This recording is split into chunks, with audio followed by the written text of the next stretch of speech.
Hello. This is a Reich Watch 2 live chat. I just wanted to do this live chat because I had a few things about Donald Trump that was fresh in my mind that I wanted to speak about before I forgot, because that often happens. I'll have a few good ideas and then over time those things will just disappear. So I'm doing this so off the cuff, so don't expect perfection in any way. And I've mentioned this to a couple people that may join in. I don't know. This is a last minute thing. I wasn't planning this at all. I planned this like 5 minutes ago. So regarding Donald Trump and this grand jury that just was announced, Robert Mueller has convened or whatever. This is the second grand jury. There was a grand jury in May as well that got pretty much zero coverage in the media. So that was kind of interesting that no one really covered that. It was almost like a blockade on that information. I think that was out of New Jersey or probably Virginia, actually. There were some lawyers interviewed about it. And I only saw little coverage about it. It was weird. So I think that was really suppressed. But this Robert Mueller thing, what I wanted to speak about is there's a lot of disinformation going around. And I'm not claiming that I know everything by any means, because the way things are, I don't think you could trust anyone who would claim that. And that's why I challenge a lot of these things that Alex Jones says and some other people on the interwebs. So just a moment, I'm going to look and make sure I have my chat up. Google could really have this in a much simpler way.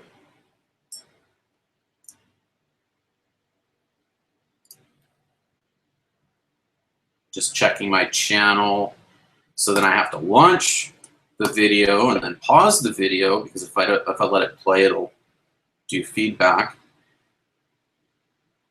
And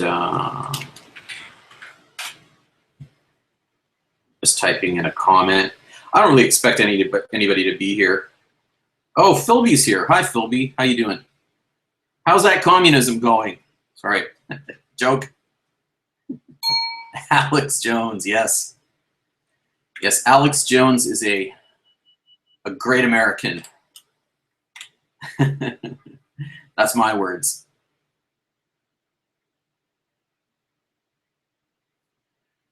And I'm just checking with someone here on my email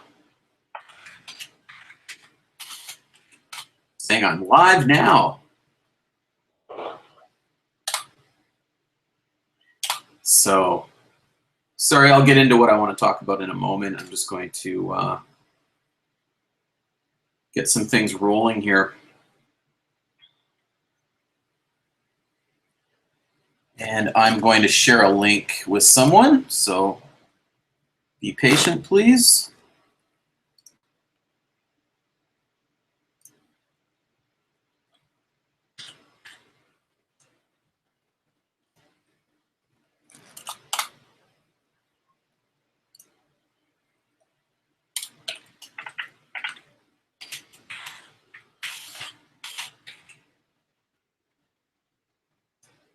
There's a lot to talk about. I want to get into the Seth Rich thing as well.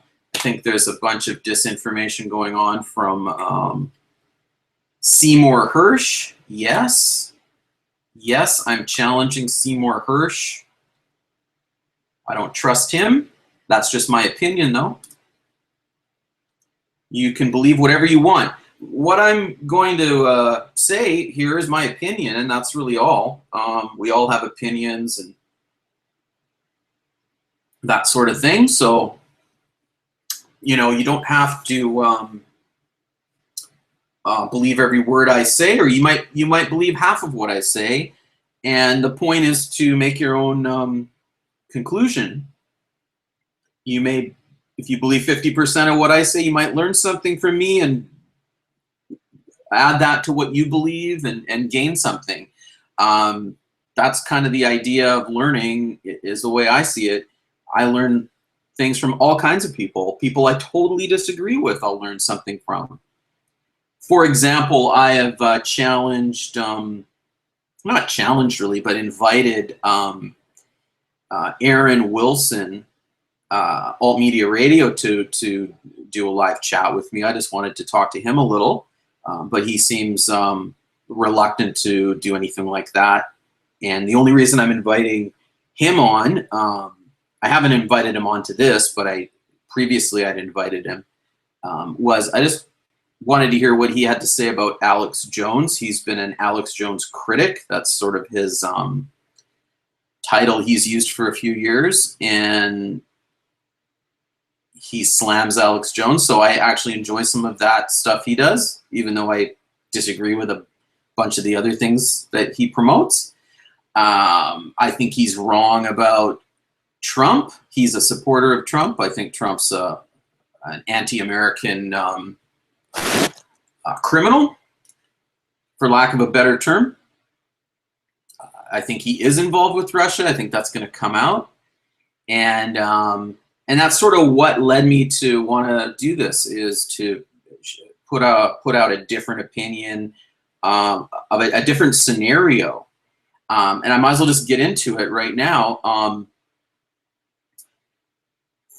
There's this idea out there that the Russians hacked the DNC, and that's where the DNC emails came from. And I've never believed that. I've never believed that.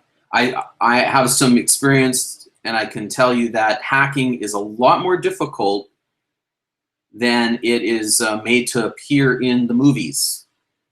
So it's a lot easier for them to get an insider to get the information out the door than it is for them to hack through multiple layers of security. And I'm pretty sure they'd have multiple layers of security, but I have no knowledge of that. I'm just guessing. If you have a certain type of router with something like 256-bit encryption, you're not going to hack through that. It's impossible, like literally impossible. Well, nothing's impossible, but it is. It would take you many hundreds of years to do it. So, if not thousands of years. So, what I'm trying to say is, I've never believed that the Russians hacked that. Now, you have two different stories going on here: that the Russians hacked, and then therefore they were helping Trump. Now, there's a whole other story where Trump has always been involved with Russia for many years. He's been involved with them in having them rent out suites in his Trump Tower where they were actually doing illegal activities. That's one of the reasons they were recording things in Trump Towers, because there were warrants allowing them to do that, because they were doing money laundering while they occupied suites in the Trump Tower. So for Trump to complain about some intelligence agency or the DOJ or something being in Trump Tower and doing this covert monitoring of phones is nothing to do with him. It's to do with who he allows to rent suites to, or et cetera, et cetera. So if he's in one of these rooms and they're being recorded, then he's going to be recorded as well, and he has nothing to complain about if he's hanging out with criminals. So back to the Seth Rich thing, I believe, and this is just an opinion, this is another theory, but I think it's nothing I've heard anybody mention. And this is how I believe it went down. I believe Seth Rich was, and I have no knowledge of initial state of mind. But I think he probably saw things that he didn't like, and he was probably offered money because someone knew that he was running the computer systems for the DNC. So it's quite a coincidence that he's been sort of named by, or hinted about by, people like Julian Assange, and then he ends up being the guy murdered. And then they're now trying to claim, well, you know, one side's trying to claim he was murdered by like the DNC, and I guess some people are probably saying he was murdered by the Russians or whatever, but I think there's another story. I think he saw things, it's clear as day that the DNC cheated in the to promote Hillary Clinton and to make her win. And I watched that on television. You could tell that that was happening. There was a lot of complaints by people who were Democrats. And on the other side, in the Republican race, the exact same thing happened with Trump. Trump cheated to win. So, oh, hi, Frank Jackson. I just looked at the chat. Got another person in there.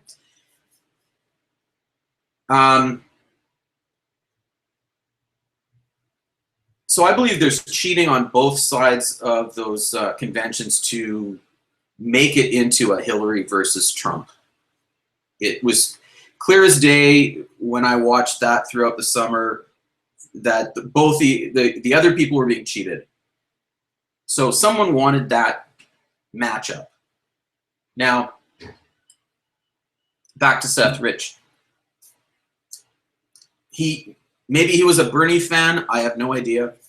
Maybe he was offered the right amount of money. But my theory, and it's a theory, is that the Republican Party in DC approached him with someone and offered him money. Because now we're hearing that rumors that he was offered money for this information. And he's in the position to pull that information out of there and give it to people.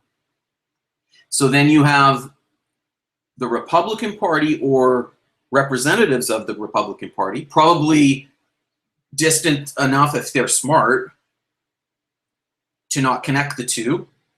Because now, then you're starting to get into a Watergate thing, which I think we're really quite involved with here. That's my point. They're collecting the information and then they're giving it to WikiLeaks somehow. They could do that in 100 different ways, probably. Sharing it over some kind of online storage. They could mail it. You could do it some old school way. You could walk it to them physically on a USB drive, whatever. That's not really important. But now you're getting also into, well, who is Julian Assange and WikiLeaks? Well, I've looked into them over the years, and anyone who's promoted that much in the mainstream media for like, I think it was months. It was intense for like weeks and weeks of Julian Assange and all this. He's an intelligence asset. He has links to intelligence. He has links to intelligence in Germany, to hacker groups in Germany who are linked to intelligence. And I believe that he is an intelligence leak set up offshore to leak things they want to leak. And you'll notice the things he leaks are nothing ever to do with something like 9/11. He's even come out and said 9/11 is baloney. Just crazy people talking about 9/11. So right there, he's a disingenuous person. 9/11 is an obvious setup, and I'm not even going to get into that. That's just way too obvious. There's no way anyone could pull that off without involving the entire US military. And If you're involving the entire US military, then you know who did it. And it wasn't Muslims, and it wasn't Jews. It was the US military who did it. So keep trying to play scapegoats, keep trying to blame all these other people, but inside job is true. And Alex Jones is also a plant to discredit that. And people like Jim Fetzer as well, who's completely discredited at this point. And I'm part to do with that, I believe, I hope. The things he's done with Sandy Hook. They show that he has a goal. He's not after the truth, he's after pushing something. And I've never been after pushing anything. I've been after some information, putting up a couple ideas, and that's about it. But I'm not going to get into Sandy Hook, not right now. Maybe someone else will join us later and we can talk about that.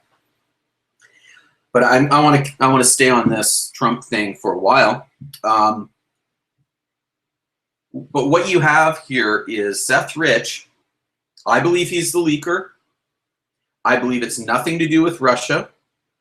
But I believe that things were inserted or made to appear that these were Russian hacks. And that's been admitted by the CIA itself or the NSA. I can't remember what intelligence agency. You could probably include all of them, really. That they have abilities to do a hack and insert things that make it appear to be a Russian hack. They could go through proxies that make them appear that they're in Russia or China or something. There's code put in there with some Russian stuff to make it appear to be Russia. They've admitted this. There's newscasts about it, news articles, that they do this to make it appear that it's Russia. So I believe, my opinion, my theory is that the Republican Party did the hack.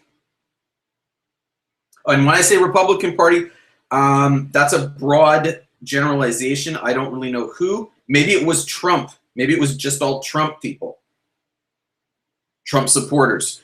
I'm including them all in a blanket of the Republican Party because he's part of it, and he won, and he was promoted and forced along to be the leader and became president. So I'm using it as a blanket term. So Republican Party or Trump or whoever paid Seth Rich for data, and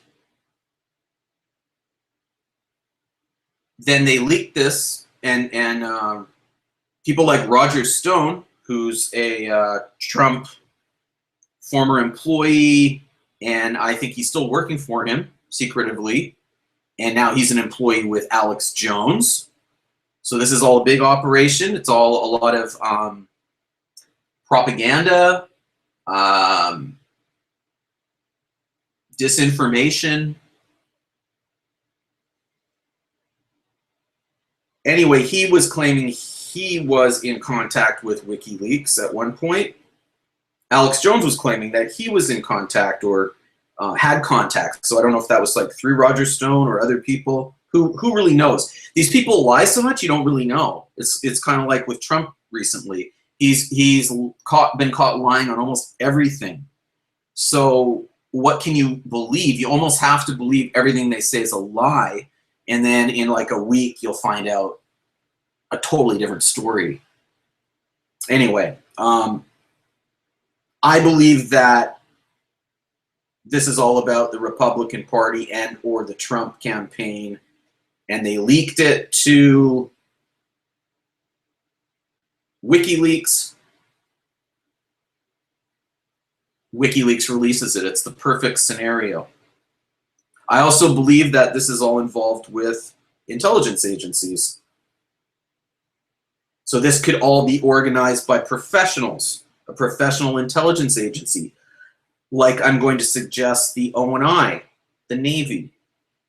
And there's a reason I'm suggesting the Navy. A big reason. Seymour Hersh is ex-O&I. And there's no such thing as X. So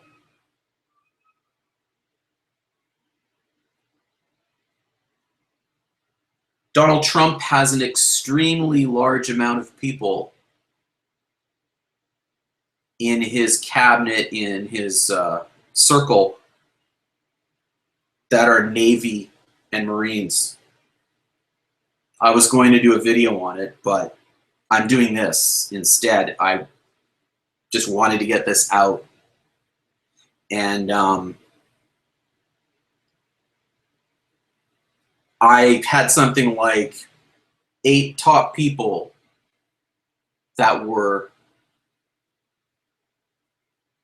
Marines or Navy in Trump's inner circle, like an extremely high percentage. And now you have this Kelly guy who's taken over because the disaster within the White House communications and all that. He's a 4-star Navy general. It's almost like the Navy had to come in and say, we got to clean this up. And now you have Seymour Hersh coming out with a story to run, I think it's running cover for Trump. Because he's saying that Seth Rich was dealing with WikiLeaks, and there's evidence of this, and that means there's no Russian hack. Well, in a way, that's what I'm saying. But that does not mean, these are not mutually exclusive things, that Trump is not involved with the Russians, because we know tons of evidence that he is. He has been for many, many years. That's why he's so scared. But there could have been a strategy by people in the DNC, like maybe like Hillary or Hillary's supporters, to blame the Russians so that they could open up the investigation. And they know, I knew before the election ever happened, that Trump was dirty as hell, because he's running casinos. He's known to be involved with Italian mafia. He's known to be involved with Russian mafia, real estate in New York, on and on and on. The guy's got dirt a mile thick, but for whatever reason, he's not been busted. But as this has gone down, he's been getting rid of people, and you can tell there's a panic, and that's why I termed a couple of my videos the Trump panic, because I think that's what you're really seeing is, even if the Russian hack is not true, it opens up the door for them to investigate his financials, which are dirty. And that's where he has always been, that he's been trying to draw that wall specifically on that. He's like, don't investigate my personal stuff. That's off limits. He flipped out when he found out that they could look into his taxes. I mean, you kind of wonder how someone can be a billionaire and running businesses for so many years, and he doesn't realize once they open up this type of investigation that pretty much all cards are on the table. All cards are on the table. Everything's open. Mueller has access to everything, buddy. Like, you're screwed. And unless there's another determination that they want to cover that up, I don't know the politics. It seems like these presidents are protected, like the office of the president is protected in a way, and it'll come down to a point where they'll just say, dude, you got to resign, and we're just gonna leave it at that, and you're gonna walk away, no charges, but you have to walk right now. And that seems like what they did with Nixon. Nixon had all kinds of stuff on him besides Watergate, and they just pardoned him and he walked. Oh, and that's the other thing I want to mention, is it's just hilarious that all these people involved with Trump were working with Nixon. And they have the same attitude And if you listen to some of Alex Jones's stuff, he's even defending Nixon now. Like, the guy is such, I don't even know the word. He's such a criminal. And he's employing Roger Stone, who has a tattoo of Nixon on his back. Nixon was a criminal 10 times over. Nixon was involved with bringing Nazis in through the Navy. So we're back to the Navy again. Here's the Navy connection again. Nazis through the Navy. He was a young lawyer at the time, and he created identities through the Navy to bring high-level Nazis into the U.S. and I think to other countries too. I don't know about that part, but who knows? But it's unbelievable. And you have the same sort of scenario going on. You'll see it on the news where they're like, no, this is a lot like Nixon, or a lot like Watergate. Look at all these comparisons, and they'll do these shows where they do the comparisons of the show, and it's like, yeah, maybe it's because he's hired all these people that worked for Nixon. It's just incredible. Hold on, I'm going to check something here. Oh, I might have someone joining me. This will be good. Because it's nice to talk and have your say and do a nice little rant and then stop and let someone else talk. It's kind of nicer that way, because then you're not obligated to keep talking constantly like a freak. I'm not that into myself. Don't want to hear myself talk 24/7 or something.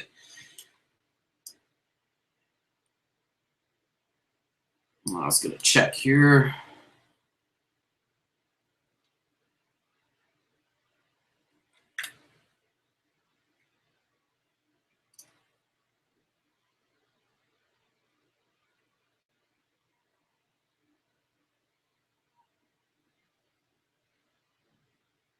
So another thing I was going to mention is WikiLeaks was directly linked to the CIA. So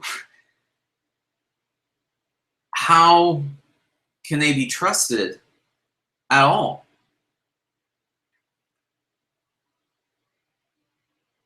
And while we're speaking about that, I'm going to mention this. I've only mentioned this to a couple people that I know personally, but there is that documentary about,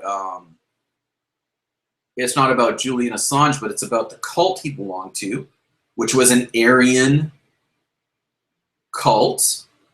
It was a New Age cult in Australia. And if you watch the documentary, it is 100% clear that that was a fully government-funded operation. The initial people in the cult were a bunch of doctors from universities.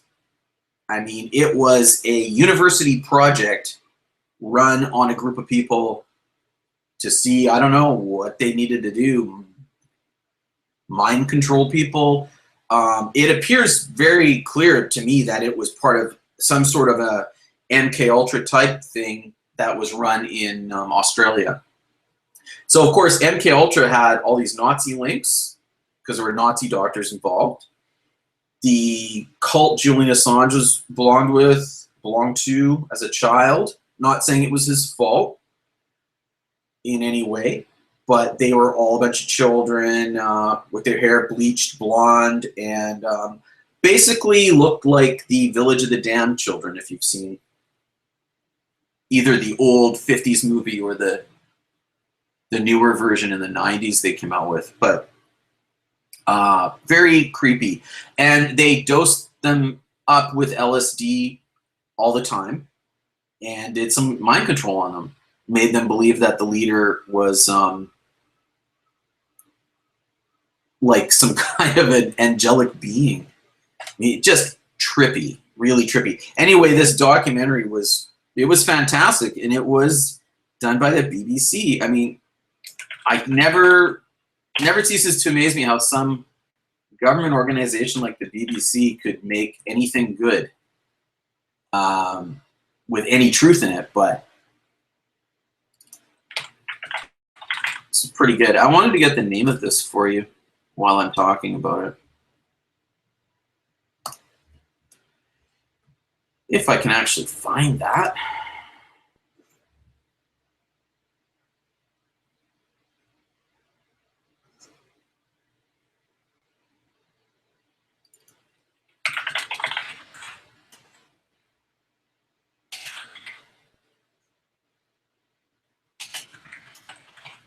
What was interesting too is that they never once mentioned Julian Assange in the making of the documentary. They didn't show him, or they showed children. I believe one can be identified as him, but they basically just made sure not to even say a word about it. You wouldn't have a clue if you didn't know. It's called The Cult That Stole Children. Inside the Family. And the cult is the Anne Hamilton Byrne cult. And she was definitely involved with the government. And that's also why she walked from it. She did all kinds of things. She was kidnapping children. They were kidnapping people's children and putting them in the cult and claiming them that they were their children, that someone in the cult gave birth to them. Other people signed over their children to them. But it was a huge, like, child kidnapping thing going on. And she should have gone to jail for the rest of her life. But she ended up in court eventually. But, of course, it's a Crown situation there. And she walked. I think she got, like, this minor fine. If any of us did this, we'd be in jail forever. So I was going to look at the chat quickly here. Dyed hair and LSD. That's right. Rock and roll. So, yeah, we only have a couple people in here, but, well, a few, I guess.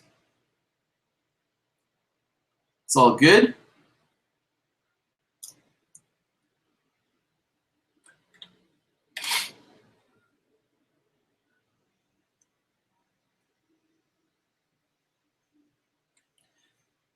So I'm just going to reiterate that I think Seth Rich was murdered. I think he was this person who was leaking the information. Some people believe he was being paid. I have no proof of that. That's something that's been coming out recently that I've heard. Probably very likely. Either that or he just did it because he was angry at the DNC. To me, it doesn't really matter. But it depends on who he was leaking the information to and how it got to WikiLeaks. But this investigation into Russian hacking, I don't really believe that portion of it. Although I saw all kinds of evidence that the Russians were involved with running disinformation during the election. And they were working with people like Alex Jones. You'd see the same story on Russia Today as you'd see on the Alex Jones channel. And they've been linked for many years. And then I've seen Alex Jones claim, well, I've got no links to Russia. I just make my videos on InfoWars, and we sell caveman, and that's how we make our money over here. Go to our store. And I think that's all absolute bullshit. I don't think he's ever made his money off of selling DVDs in the old days, or this little snake oil scam he's got going with selling nutritional products, which is hilarious because he doesn't look like the poster boy for that, which is what everybody says. But you can be paid by clicks. And they pretty much have proof that there were click farms in, like, I think it was Romania were somewhere over in Eastern Europe, and they were involved in running a bunch of fake accounts and clicking up videos and articles, and that's how you money launder. And that's how I believe Sandy Hook was, there was money laundering involved with Sandy Hook. That's how they paid a lot of these people that were running hoax stuff from day one. And they're paying people through clicks. There's no way to track it. It's not like they're handing them a check that can be tracked. It's by clicks. It's the perfect money laundering scheme. And I believe that's done by intelligence agencies. You had the Marines, the Navy, and highly involved with Sandy Hook as well. That's why I'm bringing up the Navy again. And might as well just read. I was going to do a video on this, but I might as well just read through the people involved with the Navy in the Trump administration, just for fun. Carter Page, ex-Navy. Navy Academy, Georgetown. Heavy-duty Catholic. Georgetown is a Catholic centric university, heavily.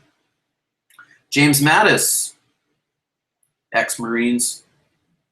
Now, a few of these people are military positions, so that's not necessarily, you can't really claim that's necessarily suspicious, but I'm going to list them anyway. John Kelly, Chief of Staff, 4-star U.S. Marines. Joseph Schmitz, Foreign Policy Advisor. I don't know his position currently, but he's dirty as anything. Ex-Blackwater, ex-Navy, and he was Bush Jr.'s DOD Inspector General. Right. I have a list of things on that guy. Unbelievable. He's a white supremacist, Holocaust denier. This never ends. Mike Rogers, NSA, Navy Admiral. Robert O. Work, Deputy Secretary of Defense. And he's ex-Marines or whatever. I don't think they're really ex anything ever. Sean Spicer, who just recently left, he was a commander in the Navy. Does anybody know that? I don't think many people really realize that. And he was currently Navy Reserves. He was active, or, well, on reserve. That's not active, but available to become active. And that's one of the reasons he was gone at one point. They said, oh, he had to go and do something for the Navy because he's an actor, he's a reserve guy. And I don't know the rules, but he had to go and do something. And then Steve Bannon, of course, ex-Navy, Georgetown again. Half these guys are Georgetown University. It's all heavy-duty Catholic Vatican stuff. So, and for those who don't know, the Vatican, or the Catholic Church, is a separate country. So they're representatives of a separate country with separate ideas and oaths that they take.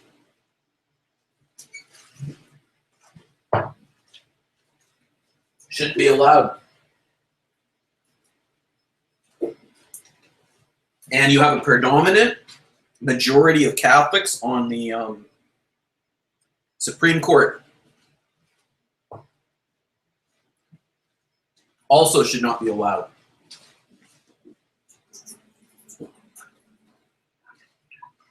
It should be a rule. They shouldn't allow any predominant religion at all on the Supreme Court.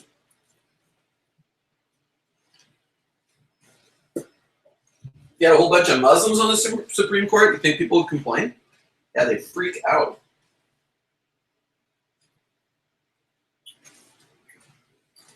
So I'm going to make a drink and shut up for a minute because I'm tired of talking. Hopefully somebody will show up to talk to me. If not, I'll just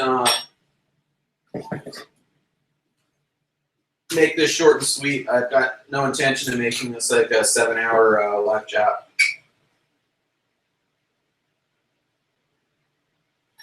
Although if I have enough lines, we could go 7 hours.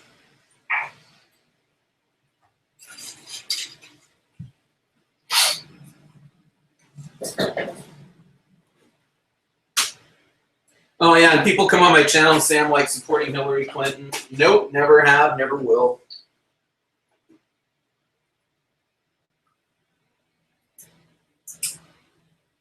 Never supported Obama either, although he looks like he looks really good compared to Trump at the moment.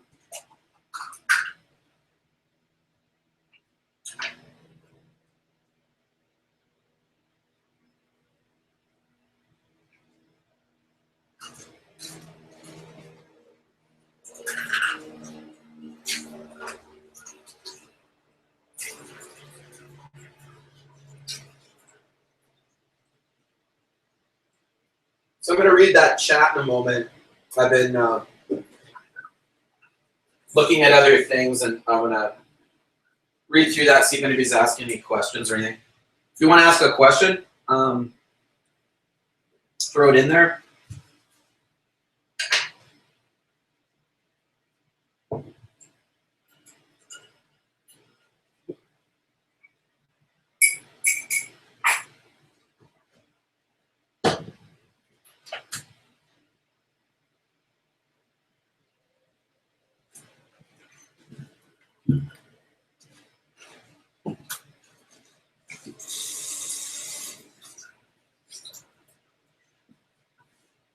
I also mentioned that it's interesting how Trump gets in charge of the world, and all of a sudden we have our free speech rights on YouTube suppressed. Is that a coincidence?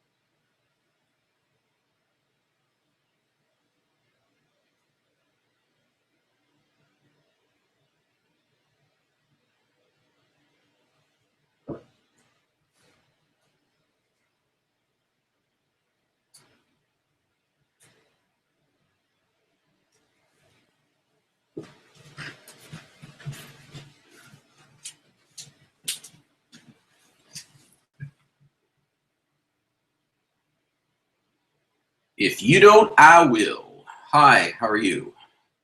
TK, Ruby, how are you? Seth, Rich. I am thirsty. A little bit.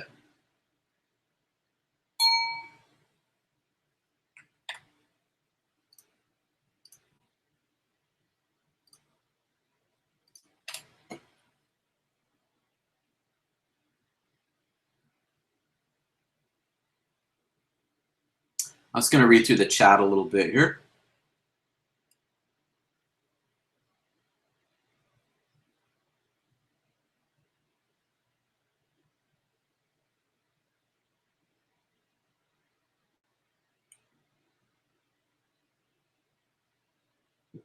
Jones is a commie.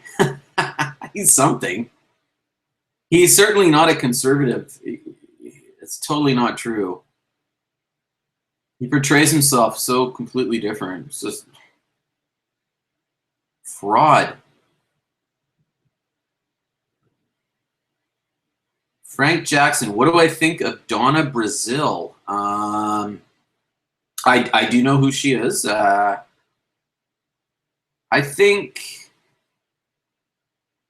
she's a salesperson. That's always been my impression. Seen her on CNN for a long time.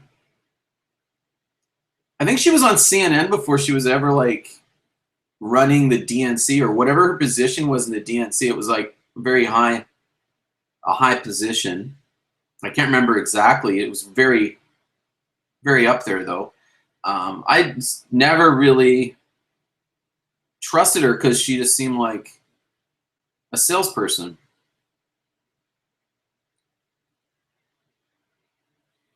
And then I think they claimed that she passed Hillary information about the debates, the questions or something.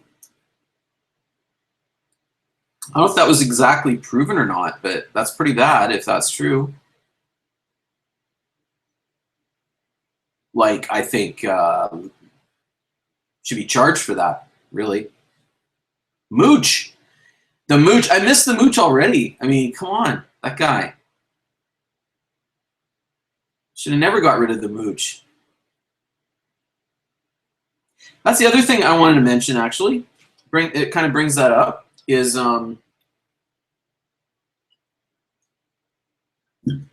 how many of these people that Trump has stabbed in the back are going to stab him in the back? Because he uses people up like tissue paper, to put it in a nice way, tissue paper. There's going to be people that are going to want revenge on him. And some big mouth crazy guy like Mooch might be one of them. Who knows what that guy might know?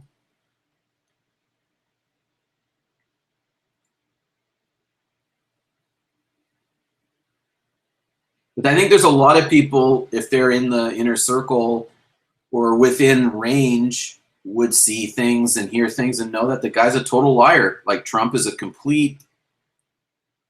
I don't think he knows how to tell any truth. He's always selling. He's always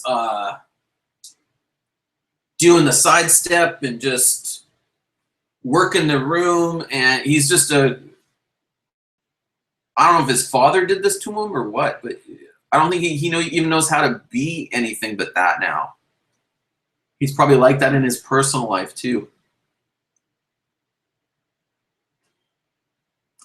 I also think that there's something to the fact that the Russians have all kinds of dirt on him. See, that's a whole other story from hacking. That's totally different. I think they have dirt on him, incredible amounts. So he's totally compromised, and that's why he kisses Putin's ass all the time. And he wouldn't have to. If they didn't have anything on him, he'd treat Putin just like he treats everyone else. He would stab him in the back and say, yeah, thanks for getting me elected, dude. I'm in charge over here now, and we're going to, do whatever we're going to do, which is basically give $50 billion more to the military, and which is what Trump has done, and then start cutting things at home. That's why I don't like him. He's a military ass kisser who's a draft dodger. Total draft dodger. He had bone spurs. Right.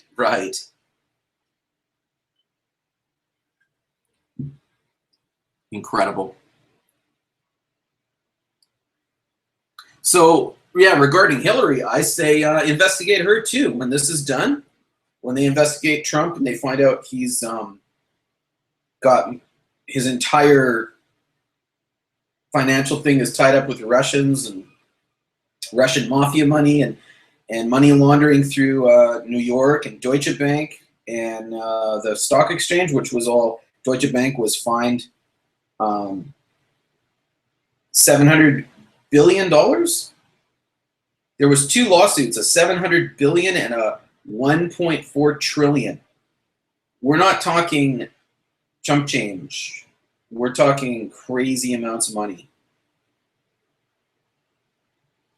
And I think that's also a reason why the Russians would want to get Trump in charge.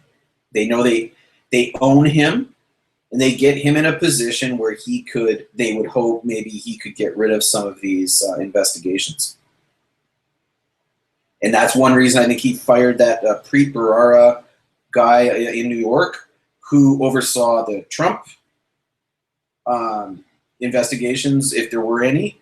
There might have been secret ones into his businesses. And he was also in charge of a whole bunch of other financial issues. And Trump fired him. So that's another one you can add to the list of all these people. Anyone linked to Trump or linked to investigating Trump gets fired. I still think Trump's going to fire Mueller because I think he has no other choice. And when that happens, you're in another world of craziness. So, and this idea also that in the last few days, this has kind of come up where they're talking that he may shuffle Sessions over to Homeland Security would be a really slick move because he could move him, not fire him, claim it some sort of a, what do you call it, advancement. He could pose it as an advancement. He gets him out of the way where he can't deal with the Russia stuff because he recused himself, and then he can put his own attorney general in while the Senate is in recess. A recess appointment is what people are hinting at. And if they can pull that off, then they can actually get somewhere with this. They'll move Sessions over,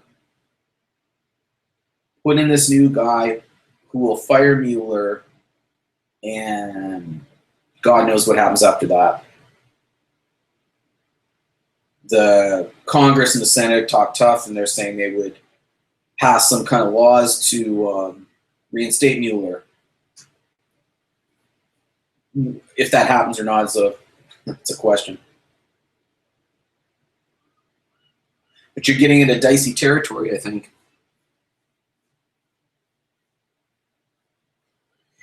And this Mueller thing's incredible. I mean, I don't even say Mueller's a very trustworthy person either. I mean, he was totally involved with 9/11. So how far can you trust him? That's the other problem.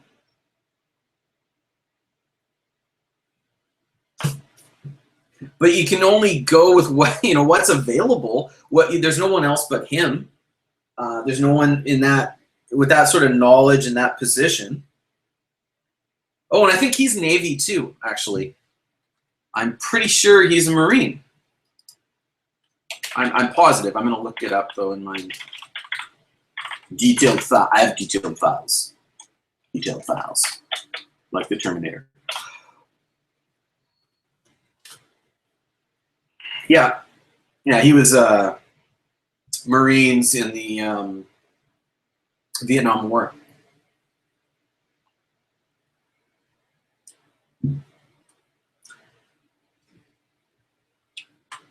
So all I can hope is that you have some of these people, especially if they're old school and they grew up around the whole commie scare.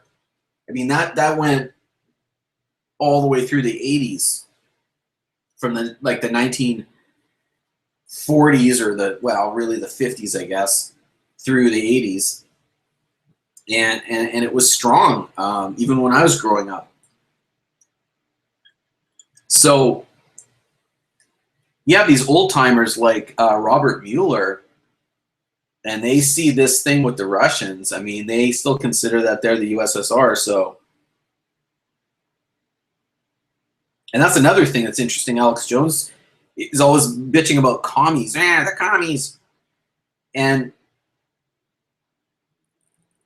it's like he loves the Russians, but he's anti-commie. It's which means he assumes that the current Russian administration, or whatever you want to call them, is not communist. Well, just because they don't put the label on it doesn't mean they're not an offshoot of that.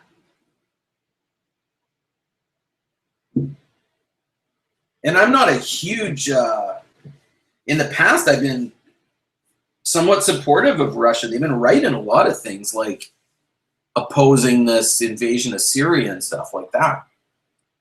But then I see this propaganda out of things like RT where they went right off the rails with supporting Trump. It's like so obvious. Like totally lying and claiming there's no connections between Trump and Russia. School children could tell that there is. Very well documented. So how can you trust a news organization that comes up and just says that? That's my problem. And then I see all these people that they have on Russia Today, and half of them, these people they bring on are like ex or past Alex Jones interviewees, all kinds of them, all linked to Alex Jones. So you're talking a fascist scenario, because there's no other way to describe Alex Jones and all the people he rolls with, and they're also all intelligence people. So it's like, why is Russia Today have admitted U.S. intelligence people on telling them things? They put it up on screen all the time. Ex-Navy intelligence, ex-Army intelligence. Oh, really? And this is who you're bringing on your show to, you think they're telling you the truth. You think they're not still quietly working for that organization? I mean, it's insane. It's illogical. And then for Russia to have these people on, they had some guests on that are full-on fascists. I know, because I know about them. Like Nazi promoting, right arm saluting fascists that Russia Today puts on and gives them credit as reputable people. Why is Russia promoting fascists when they're supposed to be anti-fascist? I mean, that was always the scenario. The Russian communists fought the Nazi fascists and all that. So, I don't know. I'll look at the chat again.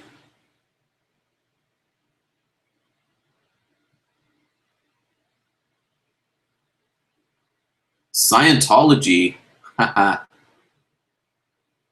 Yeah, Scientology. There's also an incredible link with Scientology and Sandy Hook, which I've never done a video on, but I might have mentioned a few times. Scientology-linked organizations, Scientology-linked people that were heavily promoting that Adam Lanza was on drugs. Like Alex Jones promoted from day one. Jack Blood promoted from day one. He was promoting people in Scientology on his show, and I didn't really know that. I was friendly with him just because I was supporting his show, or whatever you want to call it. I just became a bit friendly with the guy. I didn't really realize he was like such a white supremacist. I mean, it was leaking out as I heard him speak, but I'm not that judgmental. I allow a lot of things to go, so it's just not a big deal. But at some point, it's like, these people get really brave and they just start seeing the craziest shit. And then you're like, well, I guess that's what they really are. I mean, they mostly will pretend they're not a certain thing, but it'll leak out. You'll hear them if you listen to them a lot on these different shows.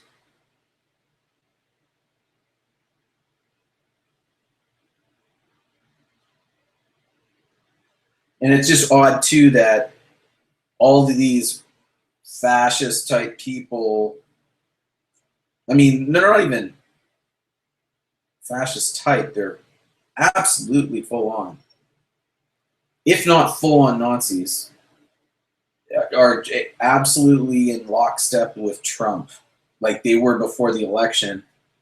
And that's where I really saw it happening, as I was watching these full on Nazi types were supporting Trump way back, way early in the election process. And I was like, wow, they really like this guy. And I just thought that was kind of scary. And I really didn't think he was going to succeed. I just thought there was too much dirt on him. And there were those opinions that he was put up there to be such a horrible opposition to Hillary that she would win. And so I was kind of on that term, that idea, where they like I said earlier, they forced Hillary to be the winner in the Democrats, and they forced Trump to be the winner in the Republicans. And then I thought Trump was such a disaster that he's the only person they could put against Hillary that would allow her to win, because she has so much dirt on her, she's so hated, that anyone could have beat her out of the Republican Party. But you put this clown like Trump up there, and he's just such an idiot, he's going to lose. Well, maybe that wasn't the case. That's what it looked like to me. And I have to give my friend JFK credit, that he was telling me like months before, he's saying Trump's going to win. This is like months before Trump won anything. Like this was during the debates, the Republican debates. And I'm like, I don't know. He's like this flashy like Hollywood guy, and he talks a good game, but I think people will see through his salesman's pitch and all that. So I just don't see this guy getting there. And he just kept winning and winning and winning. And then eventually when it came down to it, they cheated for him. When I saw the cheat go on, they did a voice vote, and they lied. The voice vote was clearly anti-Trump, and they just said it was for Trump. Like, a perfect example for why such a thing should not be allowed. I mean, what kind of society do we live in? We live in a society now where we all get in a room and we just yell, and then the louder people win. Like, no, we have technology, digital things that we can vote on, and there are these scams that they still use like that. And I was just shocked that they would have the balls to do that. I remember watching on TV going, well, he just clearly lost, and they gave it to him. What the hell is going on? And then there was all that stuff with Hillary and Bernie. Oh, and I don't trust Bernie either. Everybody's always like, oh, Bernie, Bernie. I don't trust him at all. I don't even remember why I don't trust him. I just don't buy that whole thing with him. I don't know. I can't remember. It's just like subtle little things, I think. You see things over time, and you form an opinion.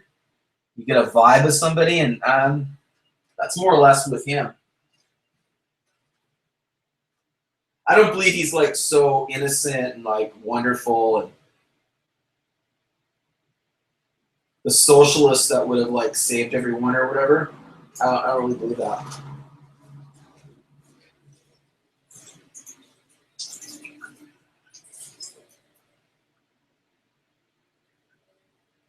Here, I'll ask you guys this question. You can put it in the chat. Did Hillary take a physical dive on 9/11 when she supposedly collapsed?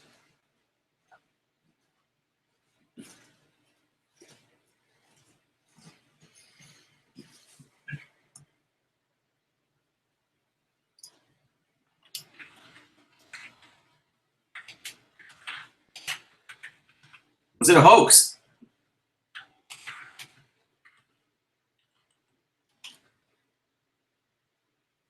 Everything else is a hoax. Why not Hillary's collapse a hoax?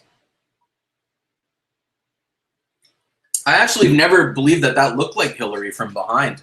The woman falling and collapsing looked way too thin.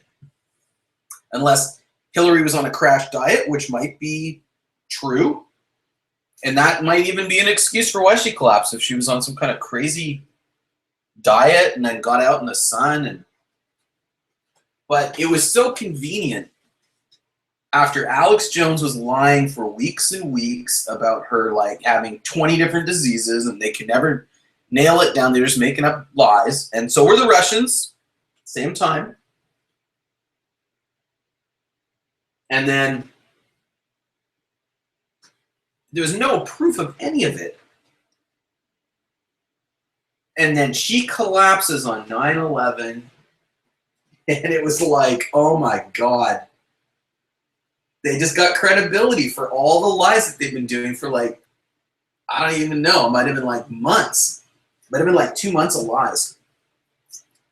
And they're claiming she had a body double and Parkinson's and this and that. Just because she shook her head funny during a joke. She was making a joke with a reporter. They said, oh, that was like a nervous or like a physical nervous problem. Like, wow. They were just running with anything they could. Any story they could come up with. And then they claimed she was dead as well, which I thought was funny.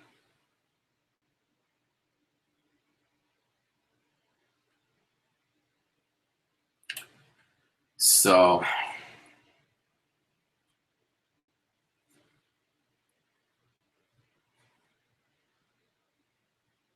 hi, Dice Girl. I'm sorry I missed you.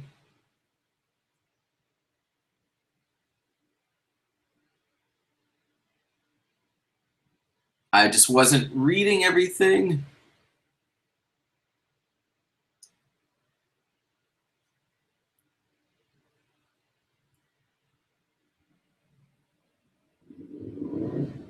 So, yeah.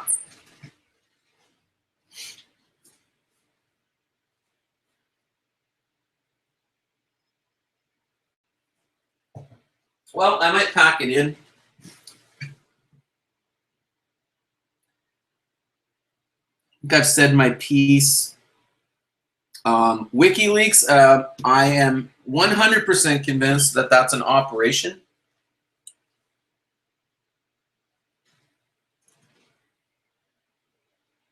If you think about it, it's the perfect solution for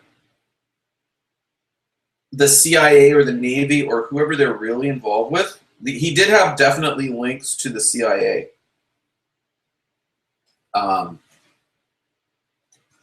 Where you can feed information through this organization that is like mysteriously funded, and you can affect political situations all around the world. They've done that. They leaked out all kinds of documents from different countries to affect their political system. Now, if the U.S. just did that under the U.S. name, under their flag or whatever, then you're going to have some kind of pushback and repercussions. But if it's done by this mysterious organization, WikiLeaks, who doesn't, they're just independent and for the truth or whatever, you know, except for 9/11, of course, then you're able to leak anything through there. And also, their first thing, I was going to mention this earlier, the first thing WikiLeaks leaked was this helicopter footage of them murdering these Reuters reporters. I'm pretty sure they were Reuters reporters. and a bunch of other people, and that was already out. That was already known. It was nothing new. So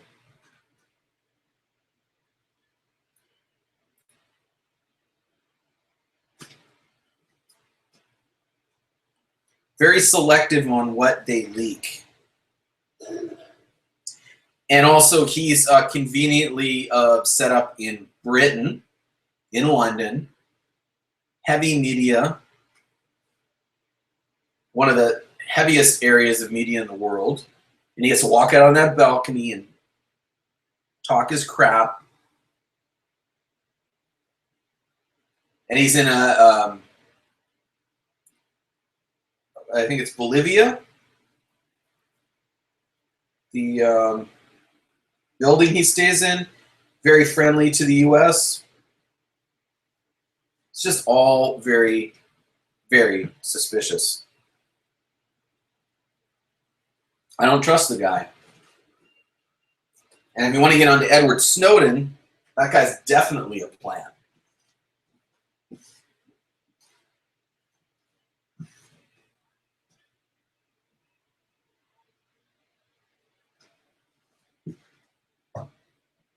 He was an anti-hacking or anti-leaking person, and then he became this leaking person. And he had basically no computer knowledge.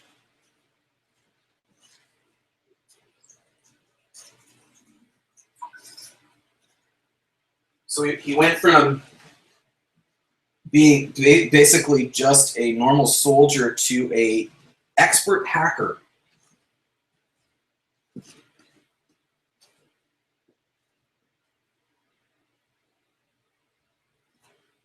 And he was also part of the whole sort of Ron Paul area of the world, the Republican Ron Paul, Alex Jones thing. Again, we're back to that.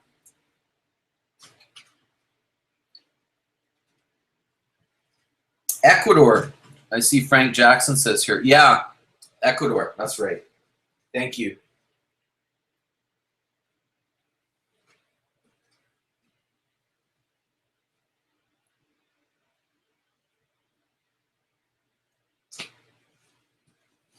Did I say Bolivia? I might have said, I hope I didn't say Bolivia. I think I did. Bolivia is the one they're trying to destroy right now, so. Or they have been. It's probably why it's in my mind.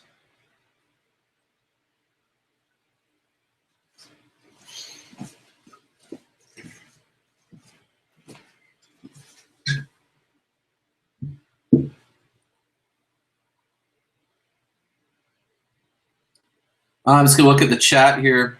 Where's JFK? I don't know. He said he might join me, but I haven't seen him. But I didn't give him any warning at all.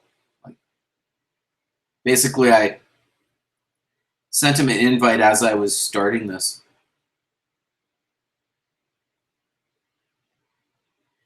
Sandy Hook question. Hold on here. This chat sucks the way they have it work. It's really, really does.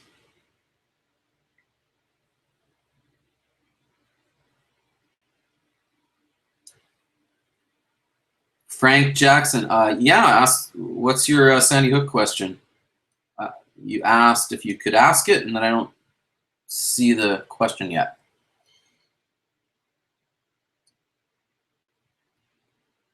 WikiLeaks equals spooks. Yeah, I think so.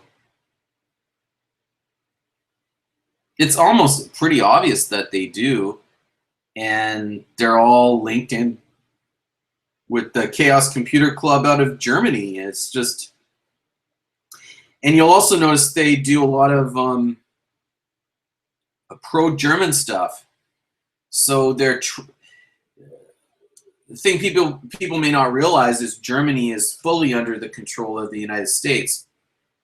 They have been since World War II, and they have no independence at all, in my opinion. They have no independence, particularly their intelligence agencies. It's all run by the CIA. It's like an offshoot of the CIA. So there you have another link coming back the other way. You have that sort of support from Germany, and the CIA support out of the US.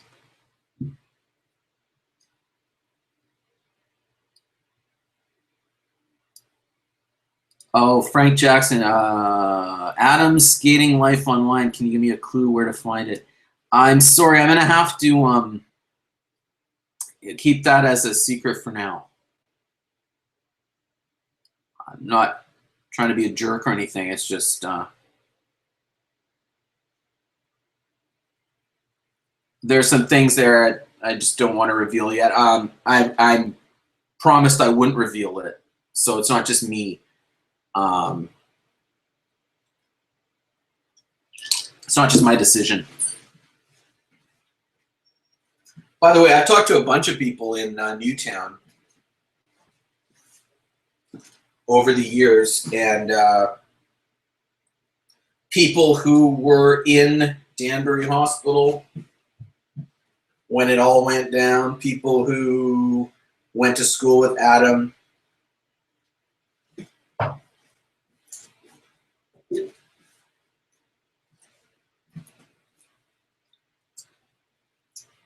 I also talked to the, I'll just say it this way, one of the top school safety people in the United States.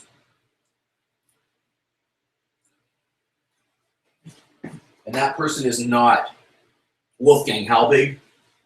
And their opinion of Wolfgang Halbig is about as low as you can get.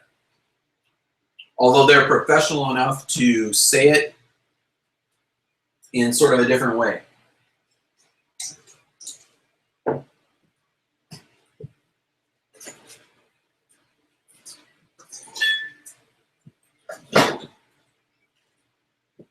I found no evidence at all of Wolfgang Halbig ever being called in as an expert on any school case, like a court case or anything. Now, there might be something within Florida, maybe, because he did work in the school system there. That's true.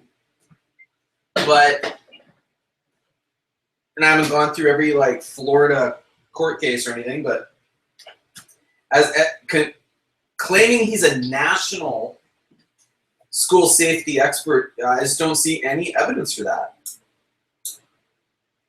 And he's not shown that way. He's not on television, like, as that. He's claimed he was on NBC at some point or something. There's no evidence of that. So, anyway, that guy, he's been caught lying way too many times to be trusted.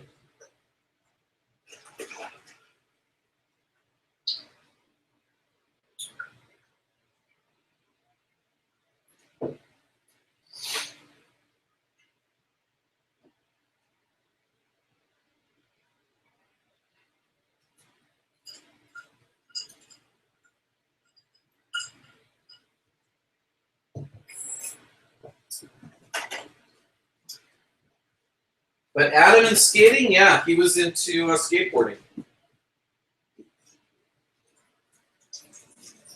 At one point in his life, I don't know if that was like continued past a certain point or something, but he was friends with skaters. And some people believe that's why he was doing Dance Dance Revolution, because it's supposed, I don't know, I'm not a skater or anything, far from it, but I hear that skaters will play games like that for like exercise for balance and stuff for the board. I don't know if that's true or not. I've just heard that. So keep that in mind.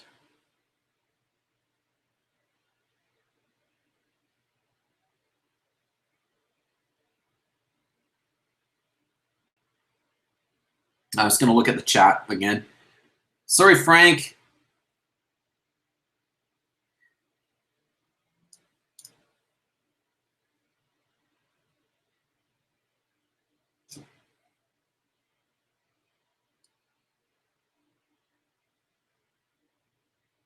Wolfie. Yeah, Wolfie got pretty quiet.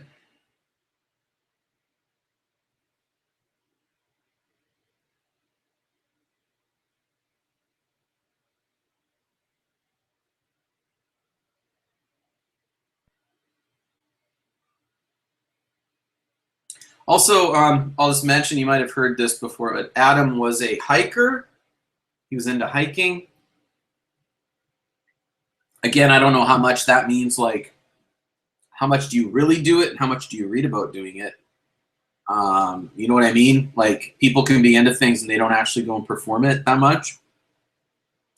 And I would think someone like him, with whatever issues he supposedly had that we're told he had, he might enjoy doing that once in a while, but maybe not do it that much. I know there was some indication from his father that he invited him to go hiking, and that was some sort of way that Peter was going to try to connect with him again or something. And I know he looked into some certain areas of hiking and stuff like that. So certain locations around.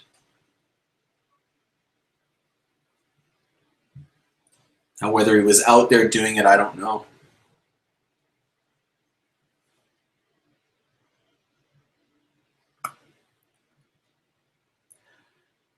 Philby, wild hair. What does that mean?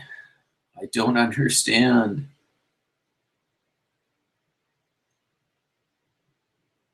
You mean Adam's wild hair?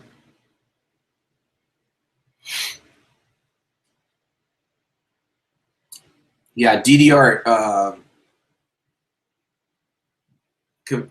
Exactly, like coordination exercises and stuff.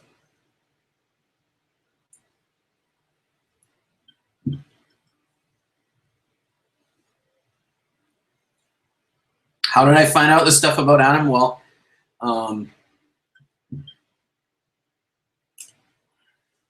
I can't tell you exactly because it's not like I have an inside like source or something telling me this stuff. It's I have certain abilities on the interwebs, and I found all kinds of stuff.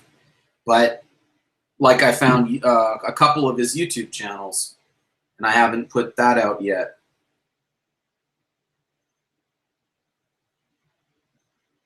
So they scrubbed him, but they didn't scrub everything because there were things that were out there that they didn't even know. And that was sort of the point of my one of my last videos, which is actually, I notice on the sidebar here, proof of existence, documents, and records list. I was doing that as a very rough overview of all the different documents. It was not meant to be conclusive list or anything like that, but it was something that I sat down and generated to sort of prove a point. That's all. It's not conclusive, but it's a long list of documents that Adam cannot be Ryan if these documents are all true, and you can prove that many of them are true, even though they're all withheld.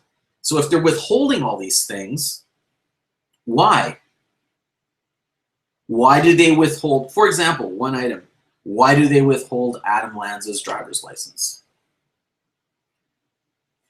Many criminals, you get to see their driver's license put up all over the media, and it's not, never thought of. Nobody thinks a thing about it. It just happens.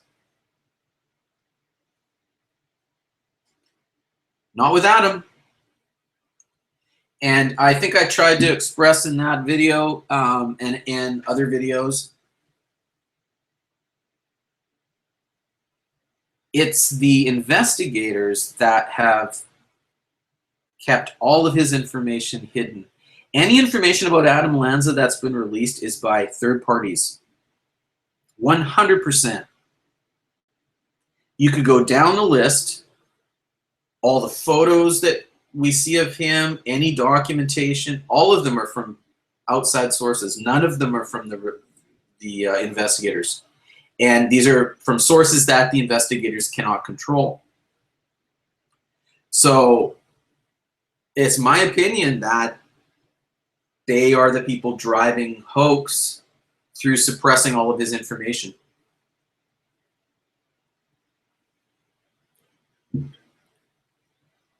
They're suppressing all of his information. And my videos have proven that hoax is directly involved with state of Connecticut Judicial, which is in charge of covering this up. So use your imagination. And it's not just Connecticut, because it has to be the FBI as well. Has to be, because they're all involved in that. Connecticut could not do it alone. It's impossible. So why would Connecticut and the FBI be involved in some sort of like a misrepresentation of what happened and that?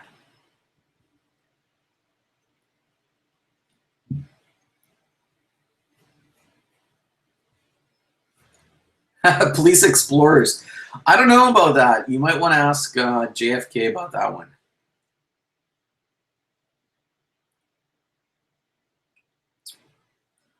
You mentioned Novia. I'm working on something right now. I was going to mention Novia in it just briefly, but Novia, he comes on the scene. He does interviews. I don't think he's being honest, actually, in his interviews. He was being challenged, and he said, he goes, no, I had him in my class. And you can watch his interviews. I've got all of them. I've got a couple rare ones that hardly any people have seen, that I want to maybe post as well. But now we're getting into the things with YouTube where it seems like they'll flag certain things for no reason. It's just they can just randomly flag stuff down. So it's kind of weird. But I have a few rare Novia interviews, and I think he's being truthful. He had both of them in his classes, and he has all kinds of specifics about Adam Lanza and how they had to work around his issues and all these types of things. And he knows for a fact that he was diagnosed with autism and Asperger's. They were involved. He was directly involved with that at Newtown High School. And so was a psychologist at Newtown High School. Yet they come out with the Child Advocate Report, or whatever they call it, and they completely did a 180, and they lied about all kinds of things in it. They claimed he was never officially diagnosed, and all, I mean, an absolute lie. Now, why are they doing that? Yale diagnosed him. They worked with his psychiatrist, and they worked with a psychologist at Newtown High School. And Newtown High School ran their own set of tests on him. It's all documented. So for them to come out with that report and just all of a sudden just claim, no, we never really diagnosed him as that. Profound autism was the diagnosis. Now you're getting into like, well, is this just like liability? Is this like a legal thing? They're just getting all crazy about the legal thing because they're going to get sued for something. Like Yale, or I don't know. That's where my mind goes anyway. Why are they lying?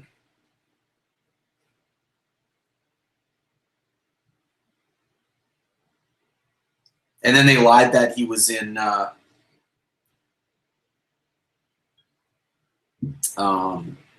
he didn't attend 8th grade. Right.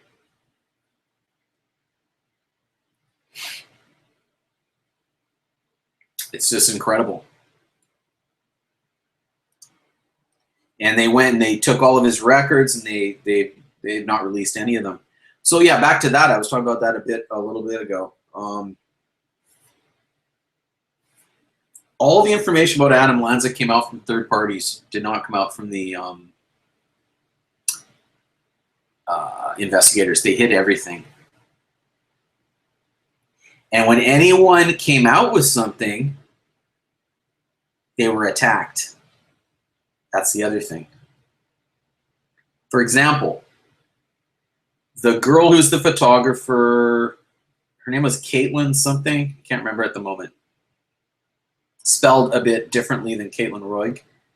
And she was like a student photographer in middle school, and she took pictures of Adam Lanza. She was attacked, claiming she was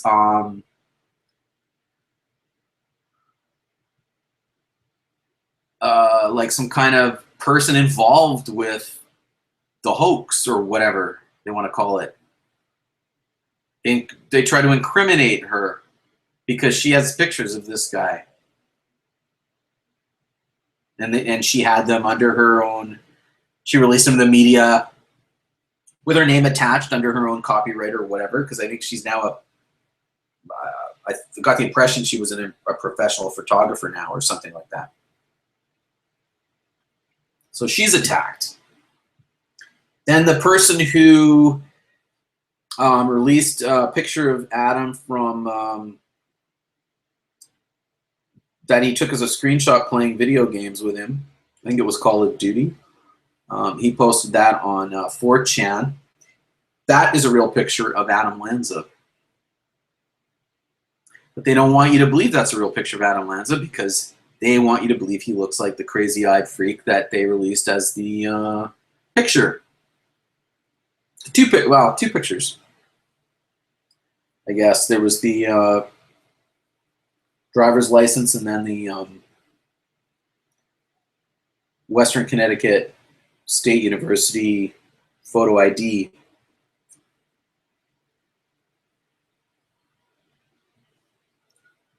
Now, maybe he looked like that. I don't know.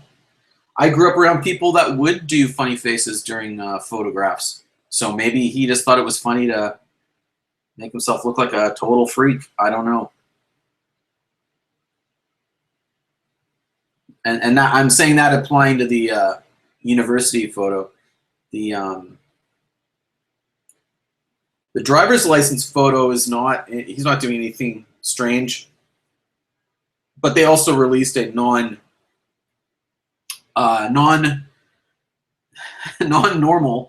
an unnormal photo. That's not a normal picture from a database, from a DMV. That's not, it's a posterized, colorized photo. It's run through something. And it looks like it's been messed with. The eyes have been messed with. So I've done a video on that.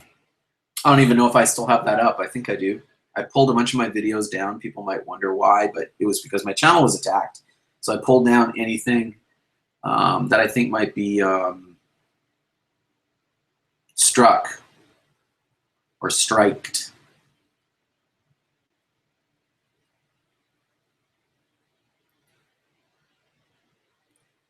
But I've received strikes on things that you would never even believe. I mean, I'm not talking recently. I'm talking old things. I've had strikes in the past where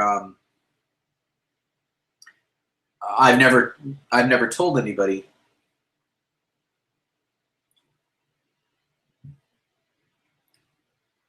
Because it's not really that smart to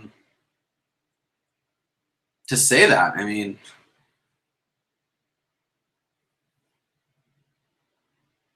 it's actually very stupid too. But I had strikes like over time, here and there. I'd get this strike and be like, "What? Weird strike on a video," and then appeal them, and most of the appeals I'd win, but you'd be sitting there for a while, kind of wondering what's going on and why you've got this strike for no reason. And then now, in the last while, as you probably heard on YouTube with all the people complaining about it, they went just all of a sudden they went nuts about it. So I'll be back in a minute.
I'm back.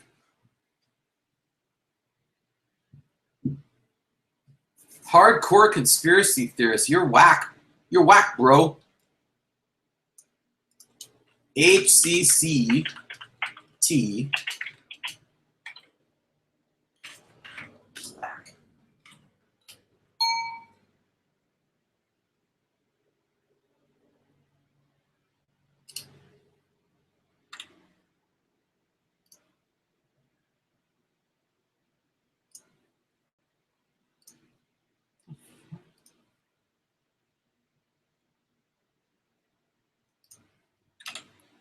Oh, I think I might have hardcore conspiracy theorists joining me. This could get hard. This could get hardcore. Warning. Warning.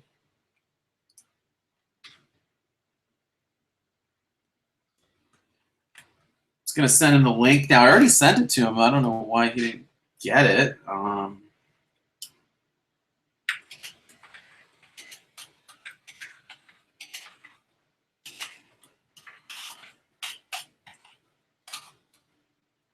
Maybe it didn't work. We'll see.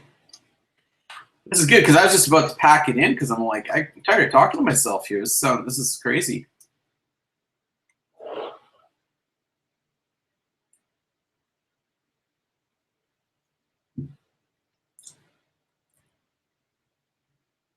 Oh, maybe he just wanted to get it for, he's going to use his live account. He has this live account, so maybe that's what he wants, the link for that.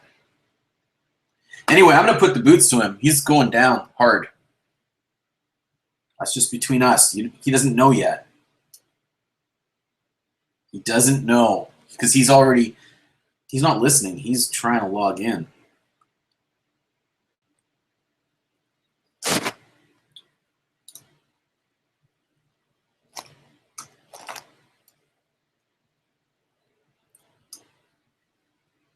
Hardcore conspiracy theorist, his real identity.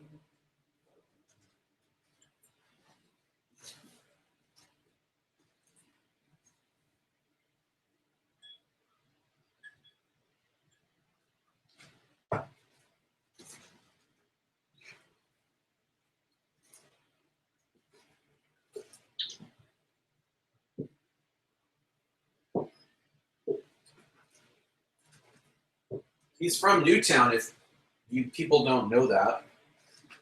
Whoever might be listening. He was from there, moved away right before it happened.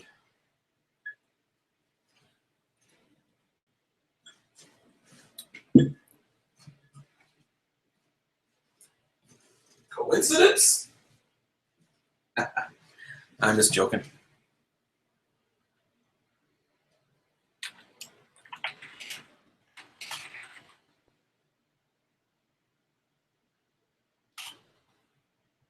Stay the link, bro. I see you're in the chat. What the hell? Is there two of you? Are you twin? You have twins? Is that it?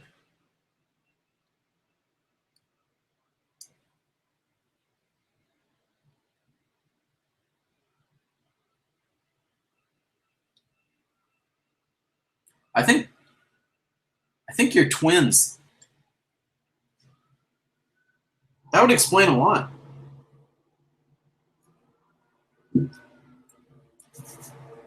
Maybe Unenslaver was right.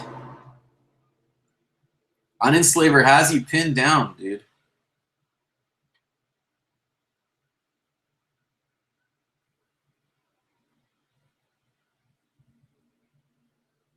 Yeah, where's Mike Boob anyway? What happened to Boob Boy? He got his ass kicked and then he just ran away. Wade, I think they struck his channel. That's the impression I got. And then I think he's taking a summer vacation. Maybe he's done. He was tired of me asking him questions. That's all I know.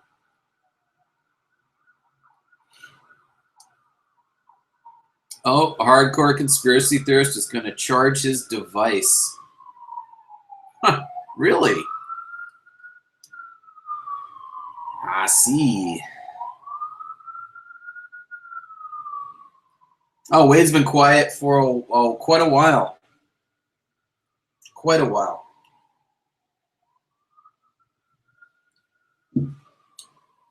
He's a weird one, that guy.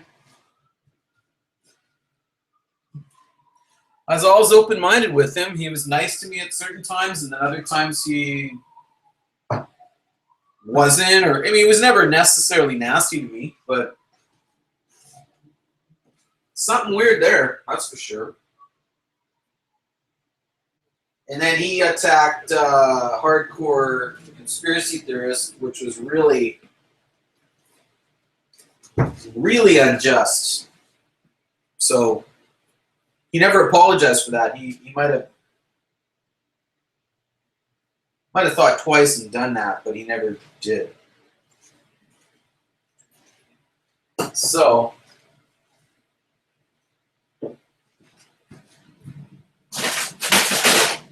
I'm going to make a beverage. You talk amongst yourselves.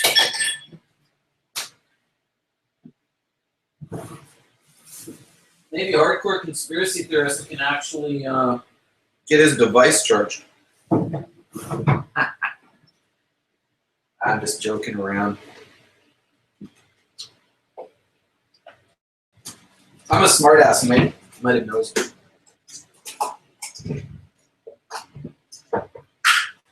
So Alex Jones. Let me talk about Alex Jones while I'm doing this. That fucking guy. What a dick. I mean, really.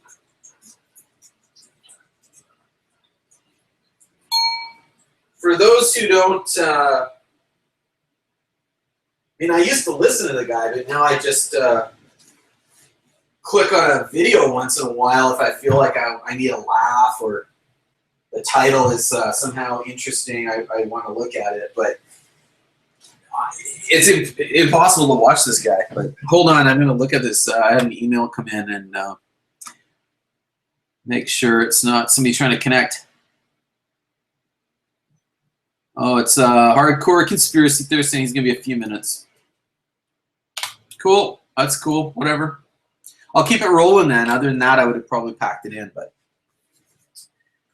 we have a guest. He's going to show up like late, like Trump would or something. Kind of like making you wait. Like Hitler used to do that actually. He'd make the crowd wait and get them all pumped up. So that's what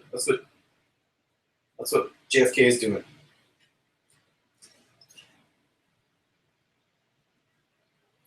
No, I didn't mean to compare him to Hitler. Joke. Don't get too serious.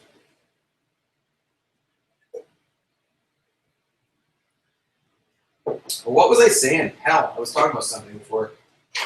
I paused to look at that email. Crap.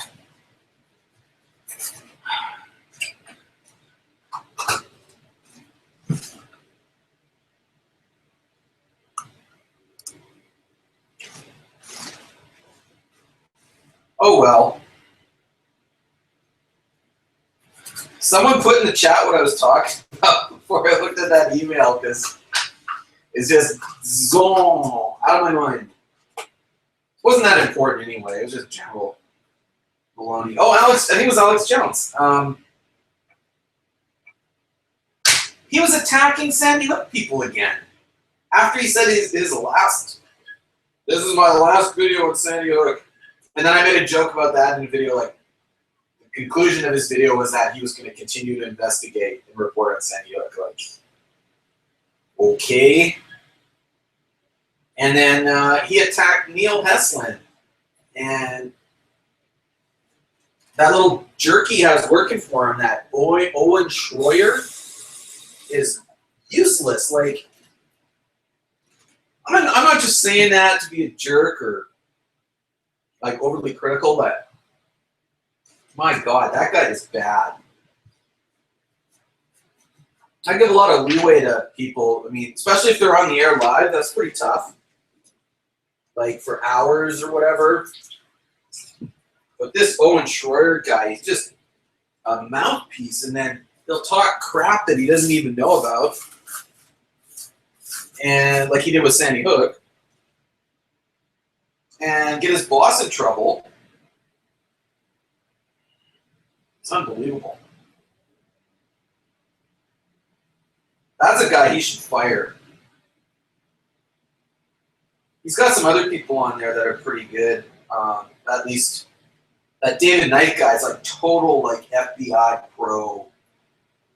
If there's anybody that's FBI, that guy is cookie cutter FBI. Got the beard and everything. But he's a very good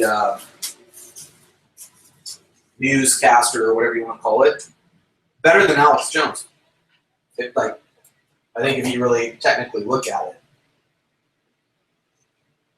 But the propaganda out of that place is just off the charts. And so you got to wonder who they're working for.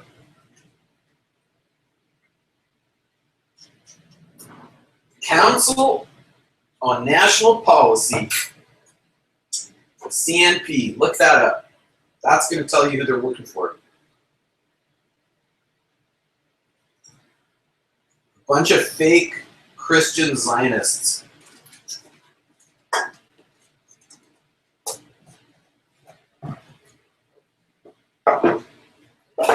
Oh, I said the Zionist word. This chat will be cut off immediately. Zionist does not mean Jew. Far from it, actually. A total misrepresentation, especially on the YouTube community, or with them.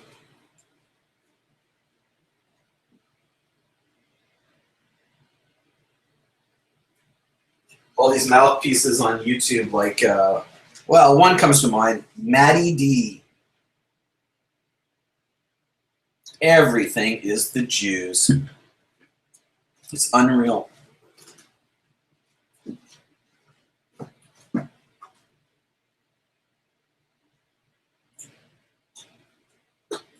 And that doesn't mean I'm defending anything about the Palestinian thing at all. That's incredibly crazy over there. Should not be happening.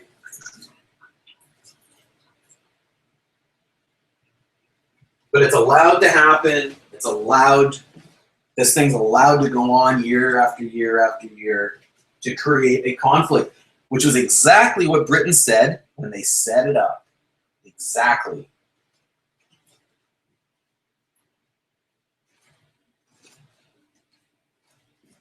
I have the quotes for that. Anybody wants to challenge that. I don't normally say anything that I can't back up with a quote or a piece of paper. And if I do say something like that, then it's going to be something I'm going to say is my opinion, or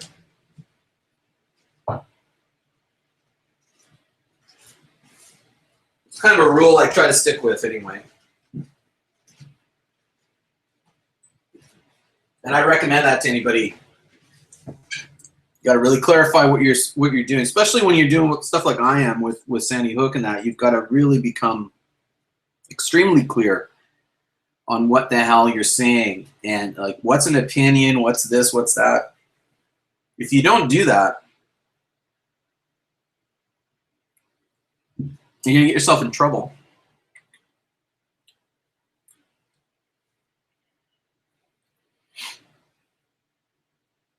Because I'm dealing with stuff that's a lot more involved than just claiming that Gene Rosen looks funny in a video. I mean, that's not research. That's just an opinion about a video and the way a guy looks. When you start claiming things about the BATF, you might want to have your ducks in a row. Phyllis Schlafly, thank you, Frank Jackson. Exactly. Did you know Phyllis Schlafly, one of her last things was to introduce Trump onto the stage during one of the events? I have that copy of that actually in the summer of 2016. It had to be 2016. And she died a couple months later. She's been a guest with Alex Jones, part of the CNP. Alex Jones is part of the CNP. He denies it, but he is. His father is. All linked with John Birch Society. Mormons, that is the Mormons. They're Zionists, of course, and they're white supremacists. All these things linked together. Hardcore. I think there's a conspiracy. Hardcore conspiracy theorist. Rosen and Haddad. Haddad. Annie Haddad.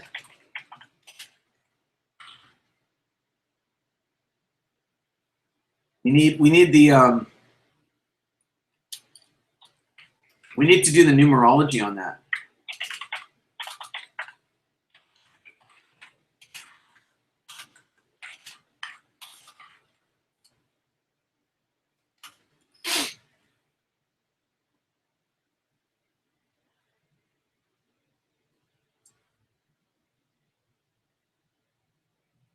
Annie Haddad. That's just one example of why how you have people running bullshit on YouTube. I mean, that totally incredible.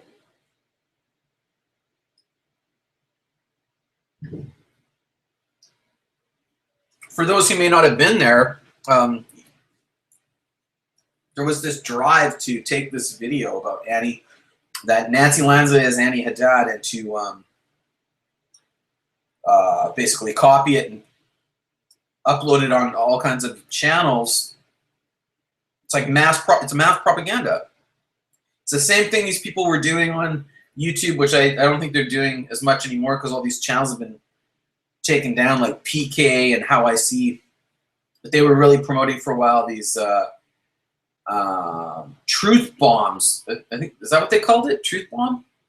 You go truth bomb a video. So they go to a video and like thumbs it down. I mean, how more lemming following insane can you get? Oh, Reality Unknown's in here. Hey, dude. I like some of your work. Some of your work, you know. But we're cool. Like, you probably don't like some of my work, so that's the way reality is. But I like some of your stuff for sure. Josh Reeves, yeah, he did some great work on CNP, and then he's done some crazy bullshit too. Oh, I didn't know you got your main channel pulled. I knew it was in it was under attack for sure. I saw all that stuff. But CNP, yeah, that's a lot of power. And what people don't understand, I'm going to explain this, you know, and this is all off the top of my head. This is just stuff I know. But CNP goes way back to the 50s, and it is part of the start of Patriot Radio. Oh, yeah. And that was all the person who created the CNP was, I'm trying to remember his name now. Damn. Kind of important since it's the main point. Hell. Hold on. Brain's not working.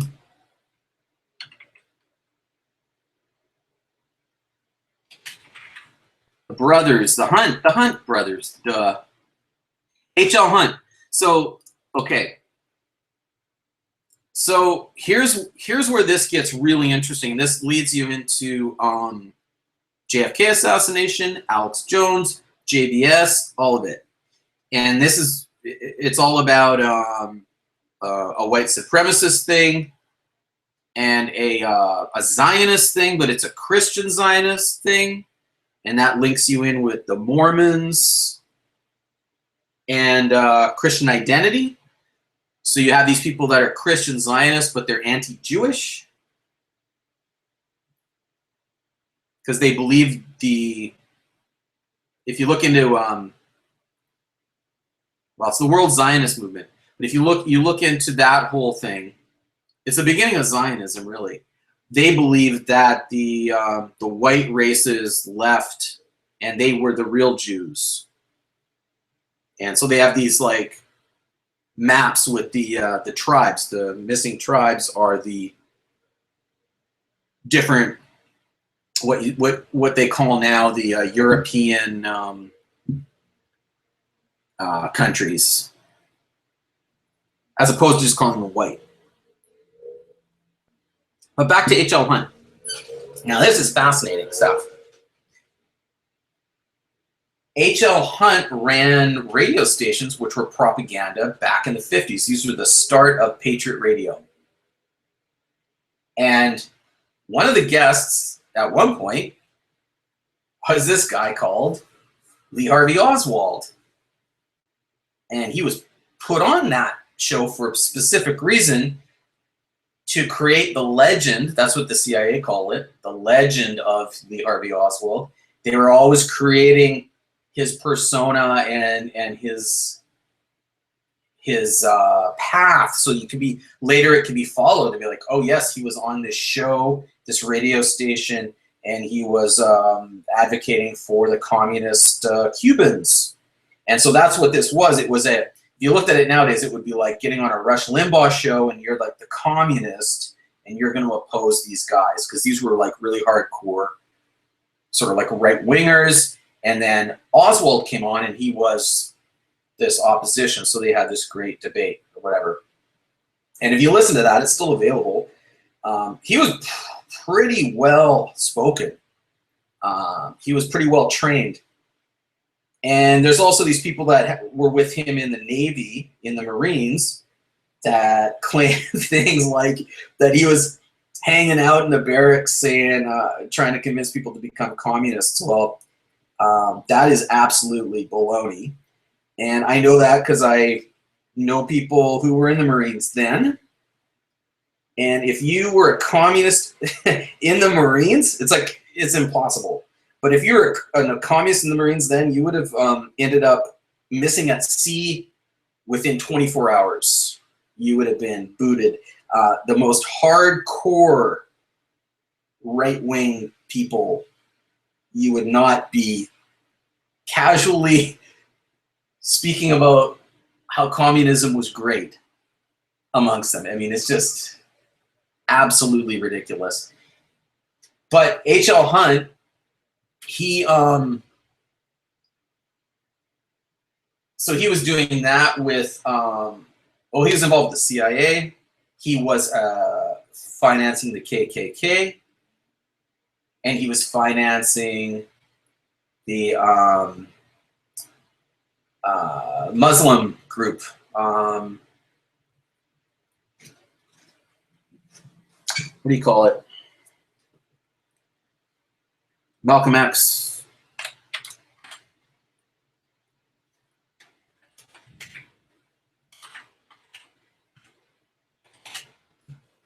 I don't know why I can't think of things. Nation of Islam, that's what I was thinking of. NOI. I could remember the acronym, but so this is a fact.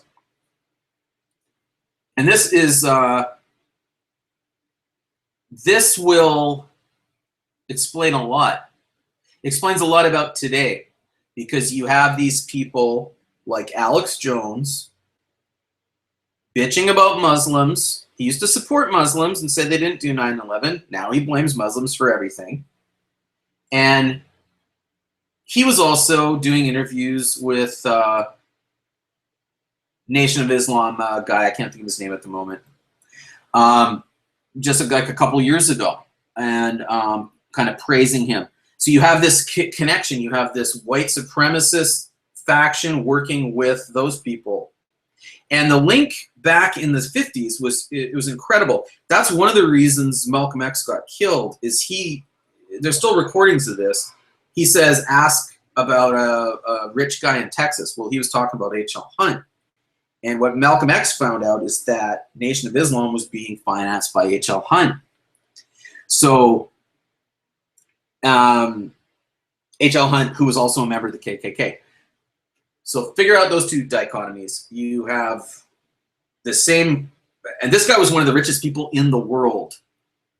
Like, yeah, thank you, Reality Unknown, Louis Farrakhan. Like, brain's not working. But you have these two dichotomies being financed by the same person, who's one of the richest people in the world. He was a billionaire, like, in the 60s. So he was basically a trillionaire or something, like incredibly rich. And he's financing these two opposing, what appear to be opposing groups. And what do you get out of that? You get a conflict, and you get some sort of action happening. Each one becomes justified.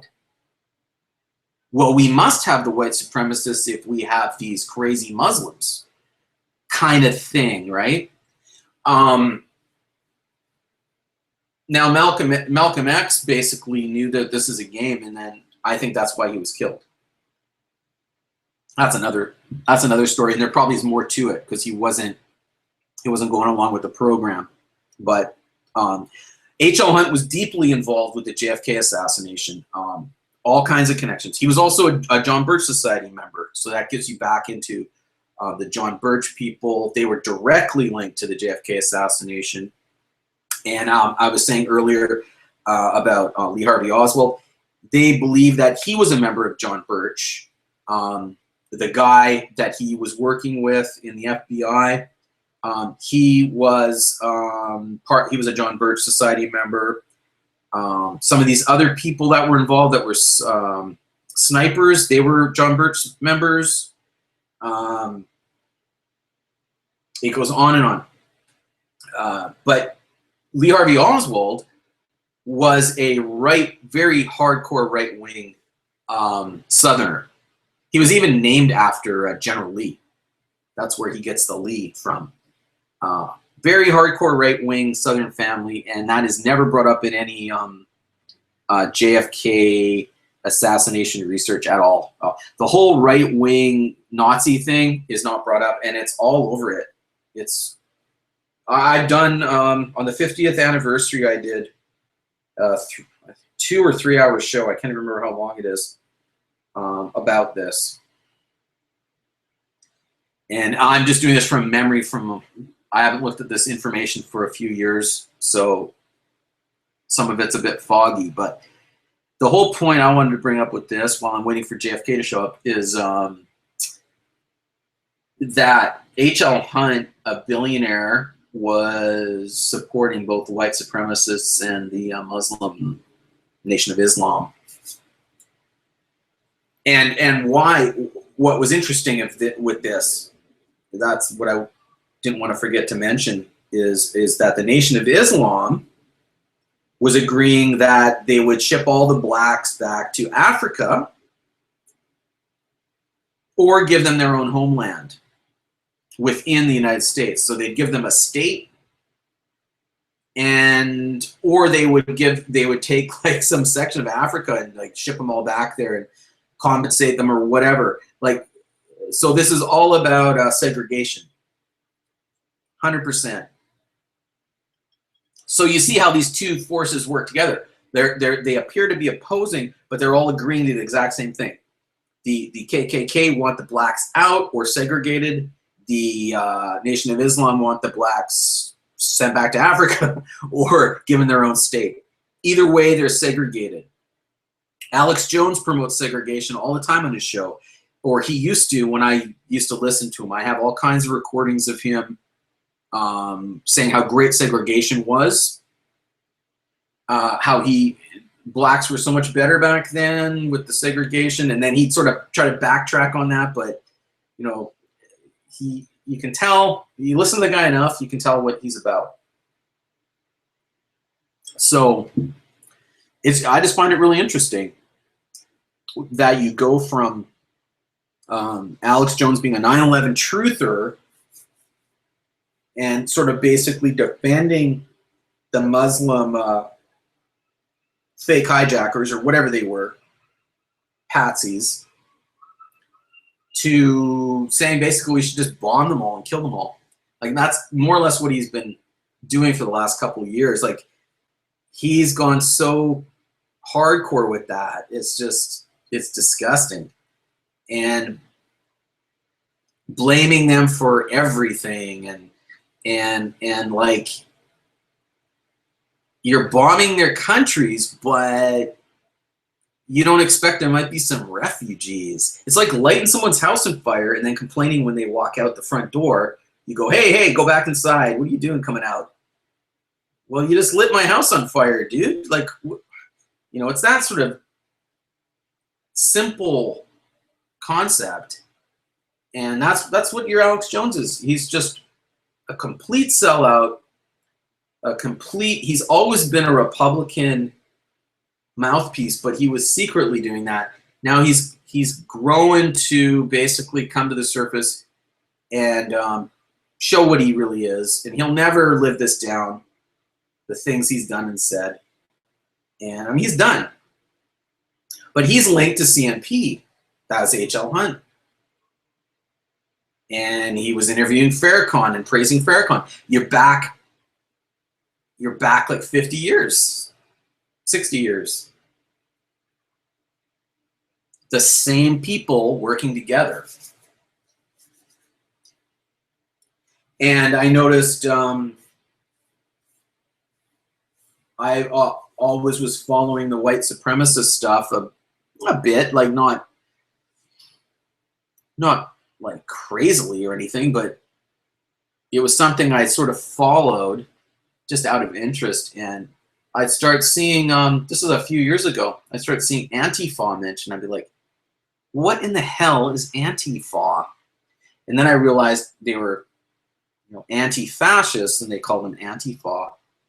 And there's like this group I'd never heard of, I had no idea about. I'm like, wow, that's weird. And it just seems now that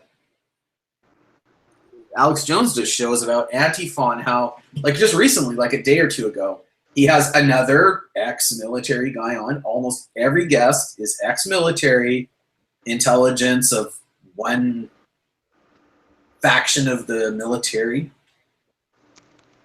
That on the air. Oh, hey, JFK, are you there? I am. Am I doxing myself, or is You're it just me? doxxed. I don't Oh know. no. Oh no. Oh, I do see your icon. I just went back to the other page here where I can actually see you instead of the chat page. Very well. Sorry, I got tied up. I was at my place because I'm in Newtown right now, and I just got Annie Haddad to confess that Homeland Security hired her to play the role of Nancy Lanza. You heard it here first. Right on. The scoop, everyone. You're You got it. quiet, dude. Can you turn up, or do I need to turn you up? I can turn you up, I think. I don't know. I'm on a phone, so it might just be crappy. Well, let me just see here. Where the hell? The control room. Oh, there you are. Talk for me. I am talking. Talk again. I will talk some more. See, now I'm Is only that doing this versus what I can hear, and so it's sort of subjective of what really is being broadcast. well? Hopefully, it's not 4 hours of a one-sided conversation. That'll be good. Oh, like that other time? Yeah, that didn't work out very well. People don't know about that, but we did a live chat once, and it was like 4 hours. It was pretty good too. I think we Yeah. hit some really good stuff, and then it turned out for various technical reasons that JFK's audio was totally not there. So wrapped it up. I went and I just like before I was gonna post it, I went and like listened to click through it a little. Went to listen, I'm like, oh my god, there's nothing here. Because I could hear him all the time. I had no idea that it wasn't recording him though. And so that was anyway, that was hell. The really unfortunate part was that during that live chat, we completely solved Sandy Hook and shared it with the world, but then we lost all of my audio. That's right. We'll have to get back to doing that again one of these days. We solved Sandy Hook in like a couple different dimensions, I think. At least 7, if I remember correctly. Oh, by the way, I just want to let everyone know that a link to my Patreon will be in the description of this video. Thanks, Kate Slate. We're gonna hook you up right now. Isn't that funny? All these people coming back and throwing videos up left and right, and they all have Patreon accounts now. Well, now that you're talking about it, you're gonna look at. I'm gonna put my Patreon in there and get some cash. Well, I already got my PO box in Florida set up, so. Florida. Oh, okay. We got Florida. Yeah, if you're going to set up a Patreon, you should definitely register it to a PO box in any city in Florida. Any. I'm gonna call my friend Wolfgang Halbig and see if I can do that. He could probably help set it up for you. Maybe he can use one of his 20 different companies that he used to own that never did anything. You know what's really funny that I don't think we've ever touched on in any way is everyone remember that firehouse scene where he was like arguing with a firefighter?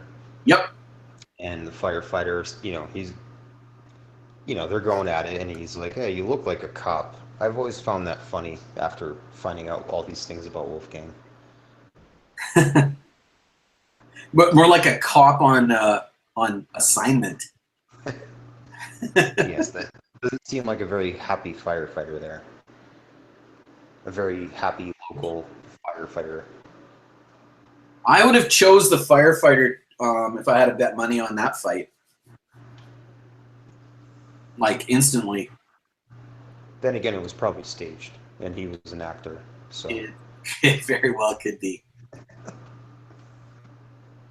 So this Reality Unknown guy's been on here, and followed him a little bit.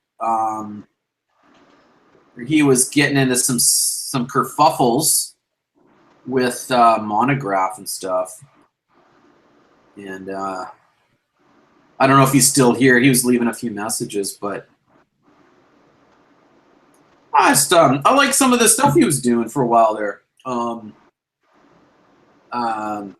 one thing he did was I'm trying to think. Titus Frost, that con man.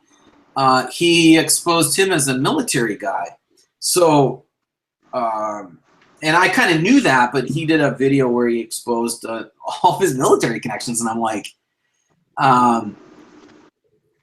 more than I'd looked into. It's not like it was secret information. It's just like somebody goes and digs around, and they make a video showing things that are just available by clicking through stuff on the internet, and they make that video, and just other people don't go through the process, and it's good information though.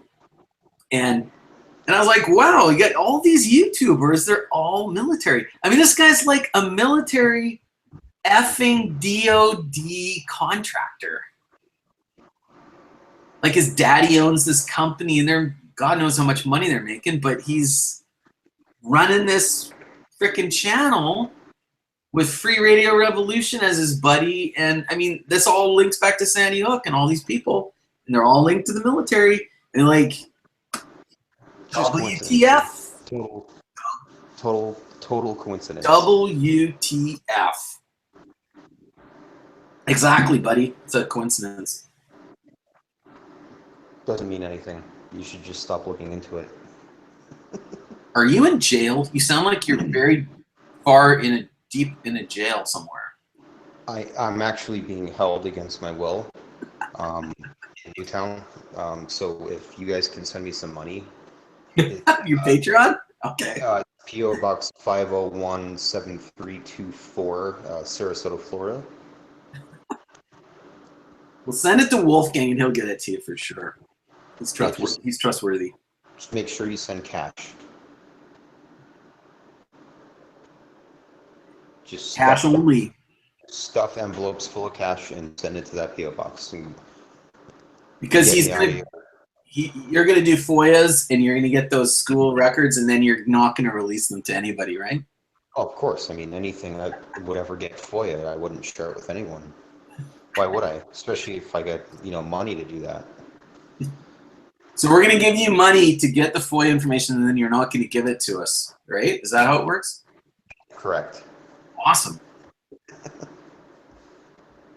Now I got to... Sorry, what's that?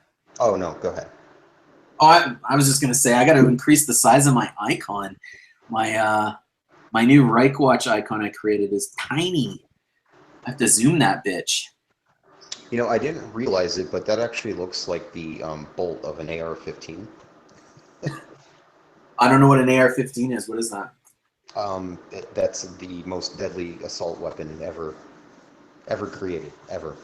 It can't shoot through aluminum windows, though, right? It can shoot both ways through aluminum windows. And which way would it flare? Like if it shot through an aluminum window, which way would it flare? Would it flare back towards the bullet, or away from the bullet? Well, the only real way to prove it is to shoot at something that in no way, shape, or form resembles it, and that's the only way that you can truly determine what would happen in that scenario. Like into a solid block of iron? Cast iron. That's one way. Holding up a mailbox. That's very. It's a very good reproduction of the material. So shooting up a mailbox that has like a volume of air there wouldn't affect. A big open cavity for the bullet to tumble around in dramatically, so it blows a giant hole out the other side, as opposed to a window frame that maybe has a 1/4-inch gap.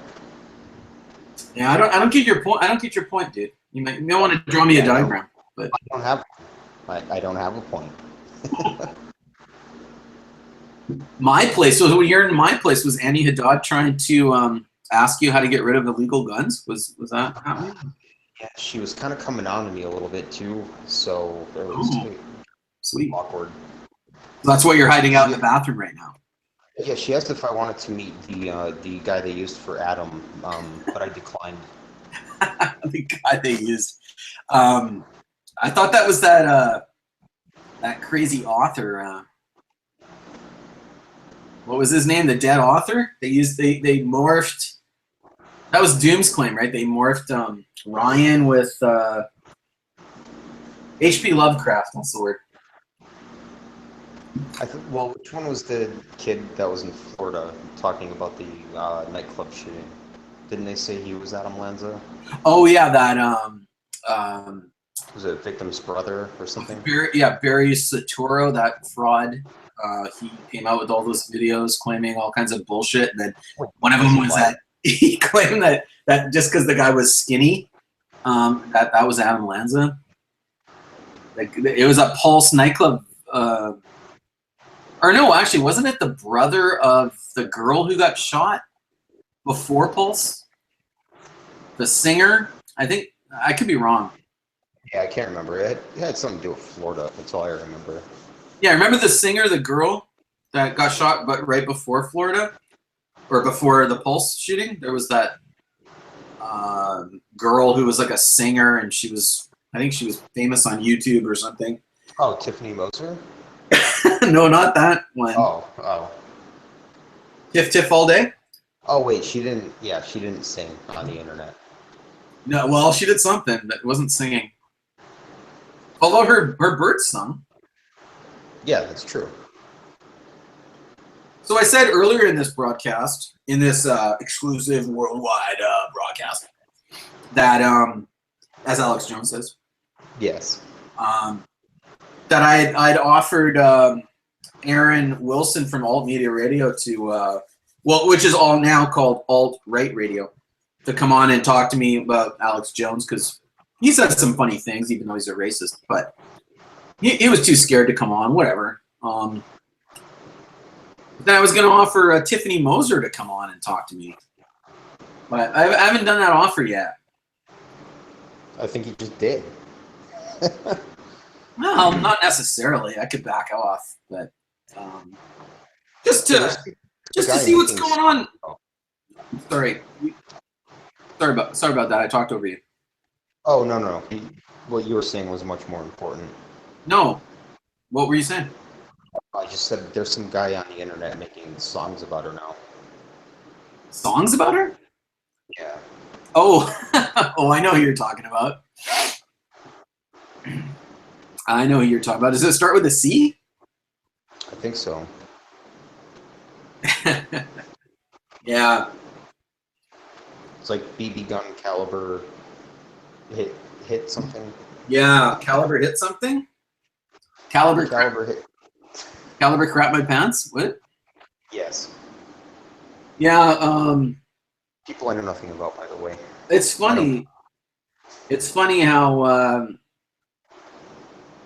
these people go from, which is one of the videos I had strike down, by the way, was the Tiffany video I had. I was going to talk to her about that if I was going to speak with her, which is just a weird idea, just like a total random idea. Like, people shouldn't freak out if I have a weird idea like that.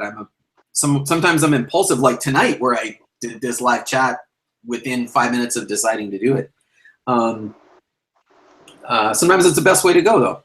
And I was just gonna say to her, like, did you strike that video down about you? Because I have no idea who struck it, but there's no way within any rules of YouTube that video should have been pulled down, but it was, and I appealed it, and they said no. And there's no way it should be struck down. There's no real name shown. There's no face shown. It's all accurate information from the person's own mouth. I don't even speak in it. And it just showed that she flipped from hoax to honor to hoax to honor. And that's the whole point of the video. Well, that's why they flagged it down. And that proves why they flagged it down. And that proves the whole thing. In my opinion. I mean, you could come up with other reasons, but I mean, what do you think? I think it's pretty obvious. I'm trying to think. There was another video too, wasn't there? That was pretty important. About her? No, not about her. Oh, never mind. Okay. What was I going to say?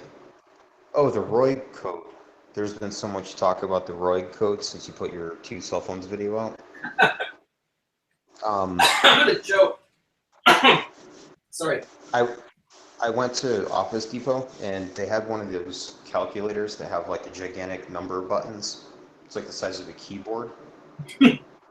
So I picked it up and I started going through this guy's Royd code, and I think I've cracked the code. Really? What you have to do is you have to add 0 plus 2 and divide it by 27 and then times that by 1. Times it by 1, really? I think you divide it by 0.347 and then the whole thing's exposed. I like the times it by 1. That's a good one. That's key, man. You got to do times by 1 on everything. That's my rule. Well, that's part of the Royd code. He deleted that whole thread. Like, what a I noticed that. douchebag. What's that? Oh no, I said I noticed that. It's like, come on, man. We're like arguing back and forth, making jokes about his code or whatever. I mean, it's not that big a deal. It's just joking around. Half the time I'm joking anyway. I mean, how can you not with this shit? Do you think he's listening right now and pounding his keyboard because I'm making fun of it? He broke his keyboard. He can't even get online now. Just smashed it. It's like, wow. He just ripped his modem on the wall. I don't know. I mean, I put out my information the way I want to, as I think it makes sense, as best as I can do it in the format I do it. I mean, we're just people that have a different abilities on presenting information, depending on what we know and the tools we have, the abilities we have to use those tools, that kind of thing. And that's what I do. And as best as I can put my point across, is that's what I try to do. And for these people to come into the comments section and just talk shit, it's like, dude, you haven't even made a video on your channel, and you come in and you say, oh, I discovered this like years ago, and here's my Royd code. It's like... Yeah, but that guy's been like a commenter since like day one. Like, I know, be a commenter, but fuck, like, don't... Somebody goes through hours and hours of effort to create a video to show something, and I'm not even saying he was trashing my video. It's just sort of like this sort of disrespectful thing of like, I discovered this years ago, and here's like a set of numbers, and it's a code, and all he's showing is a bunch of final report document numbers. I'm like, well, how is that a code?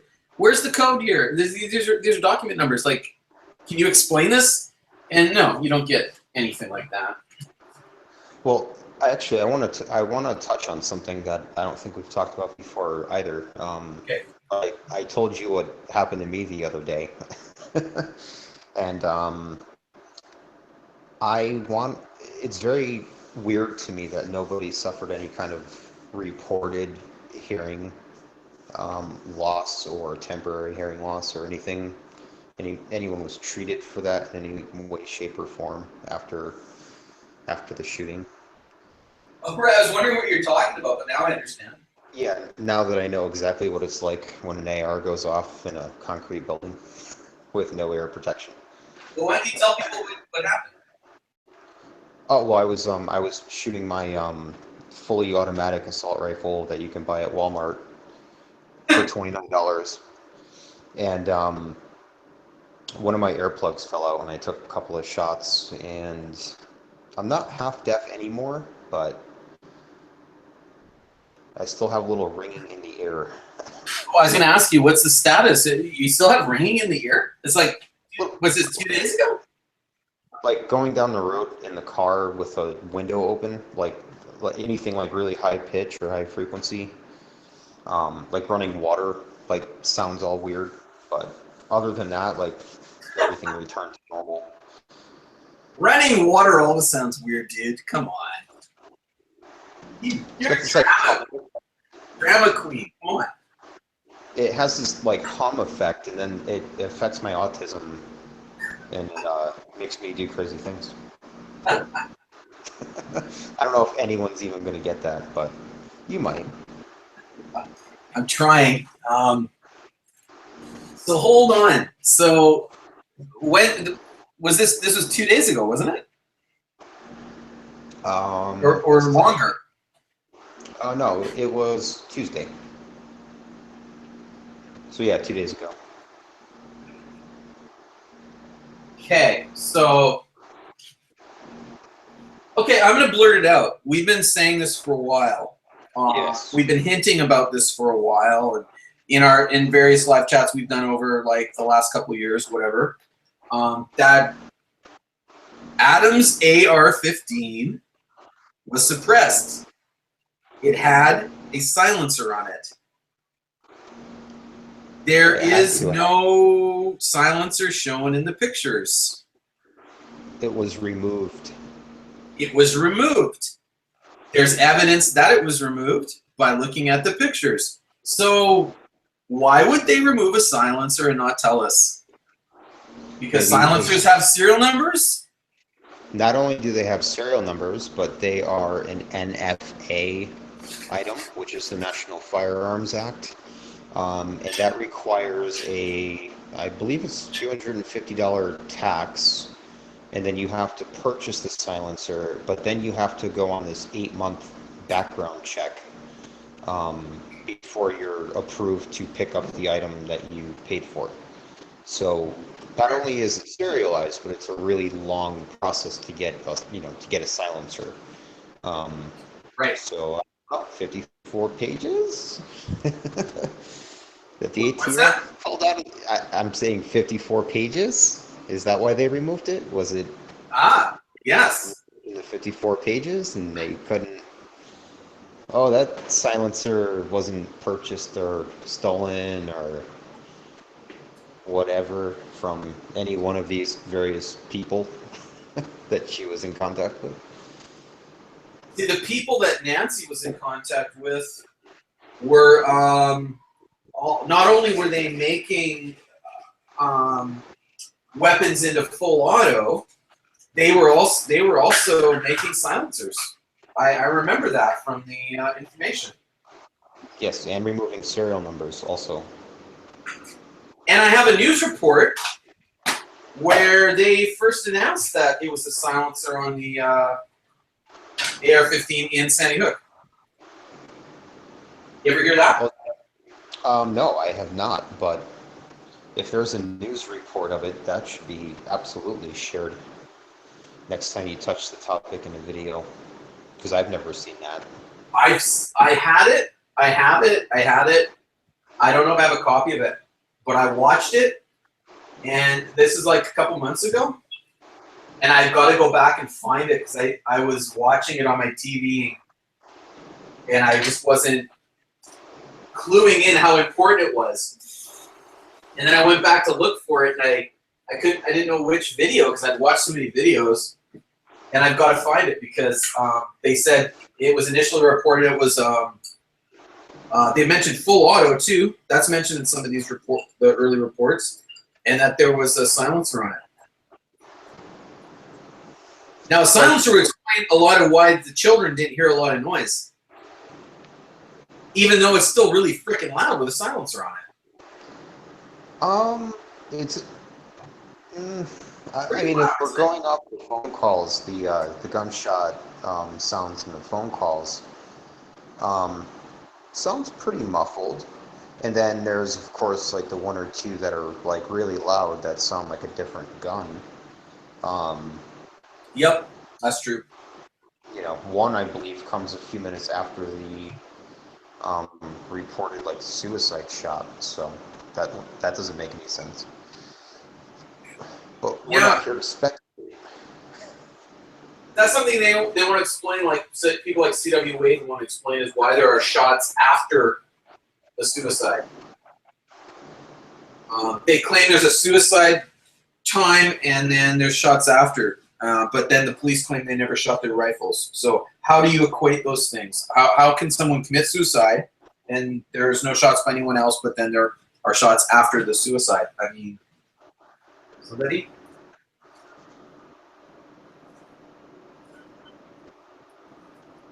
Are you there? Yep. Did I explain that, or I'm rambling a little bit? No, you're not rambling. I'm having a little fun, so I might not be always articulate. You know. I'm half asleep with about 15 minutes left in my allotted time.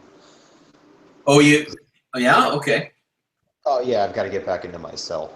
They only give me, X amount of time. Okay. Well, then in that case, what do you want to say? So if the floor is yours. If is there something you wanted to update us on or say? Well, I'm glad that we touched on the silencer thing because that's something, I think that needs to be a video at some point because there's just way too much evidence to support that. Why would they remove it is kind of a mystery. That's a huge piece of information. Oh, it absolutely is. I really can't believe that they put the crime scene photos out with the gun all, dusted up with blowback, from the silencer. It's almost too obvious. So how would someone like C.W. Wade not see that and know what that is? He's a small arms trainer, he claims. Well, he likes to ignore certain, what do I call them? Facts? What I call them something, hang on. Unfortunate facts, something like that. Sandy Hook partial facts or convenient facts? Sandy Hook, 70% of the facts. 70%. Like it did happen, and the school was open, and all that. We got that part.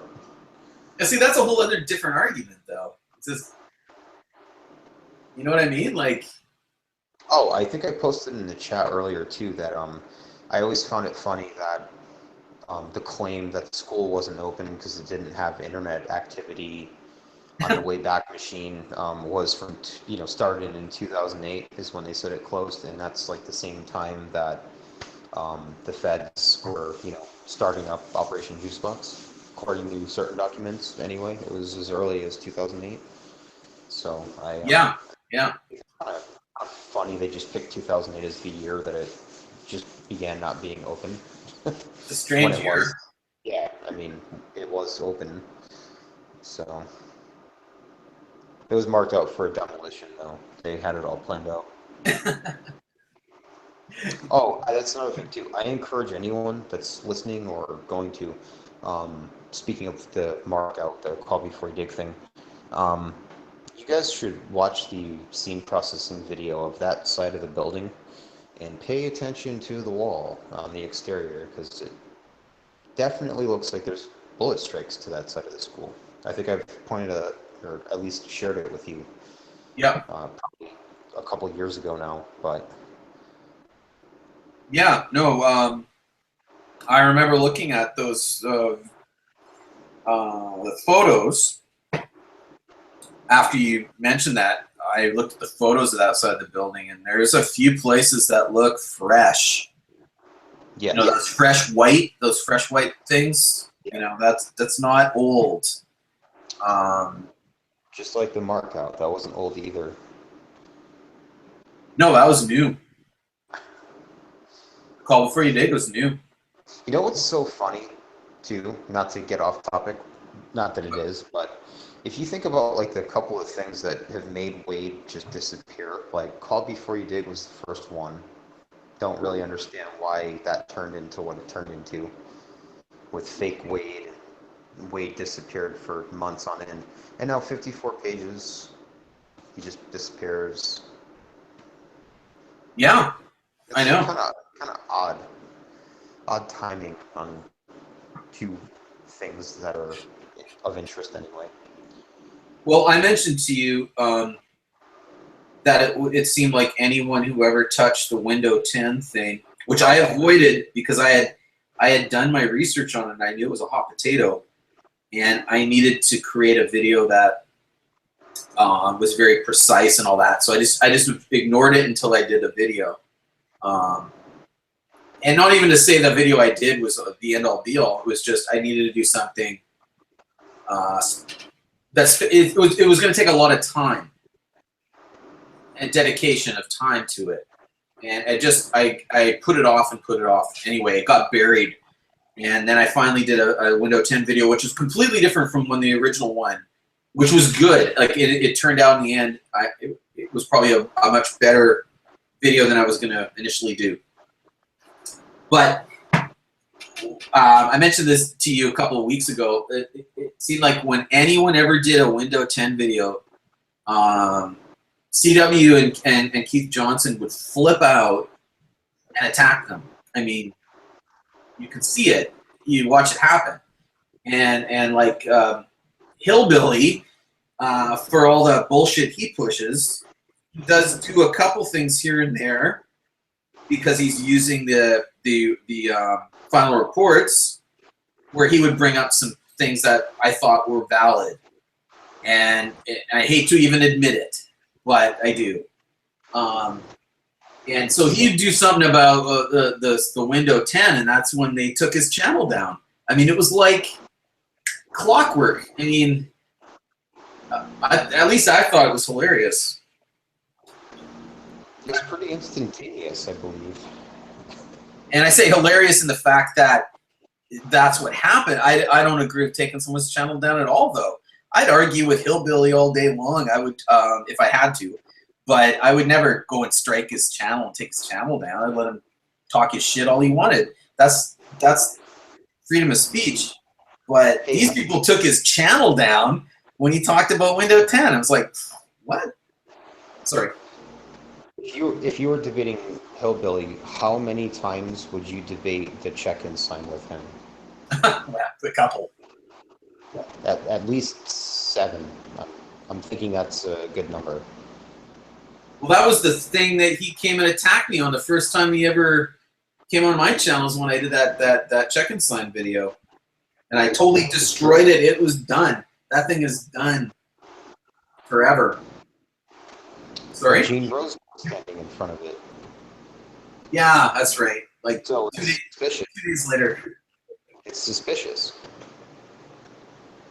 If Oh, Gene Rose is standing in front of it, you know, you have to make 25,000 videos about it.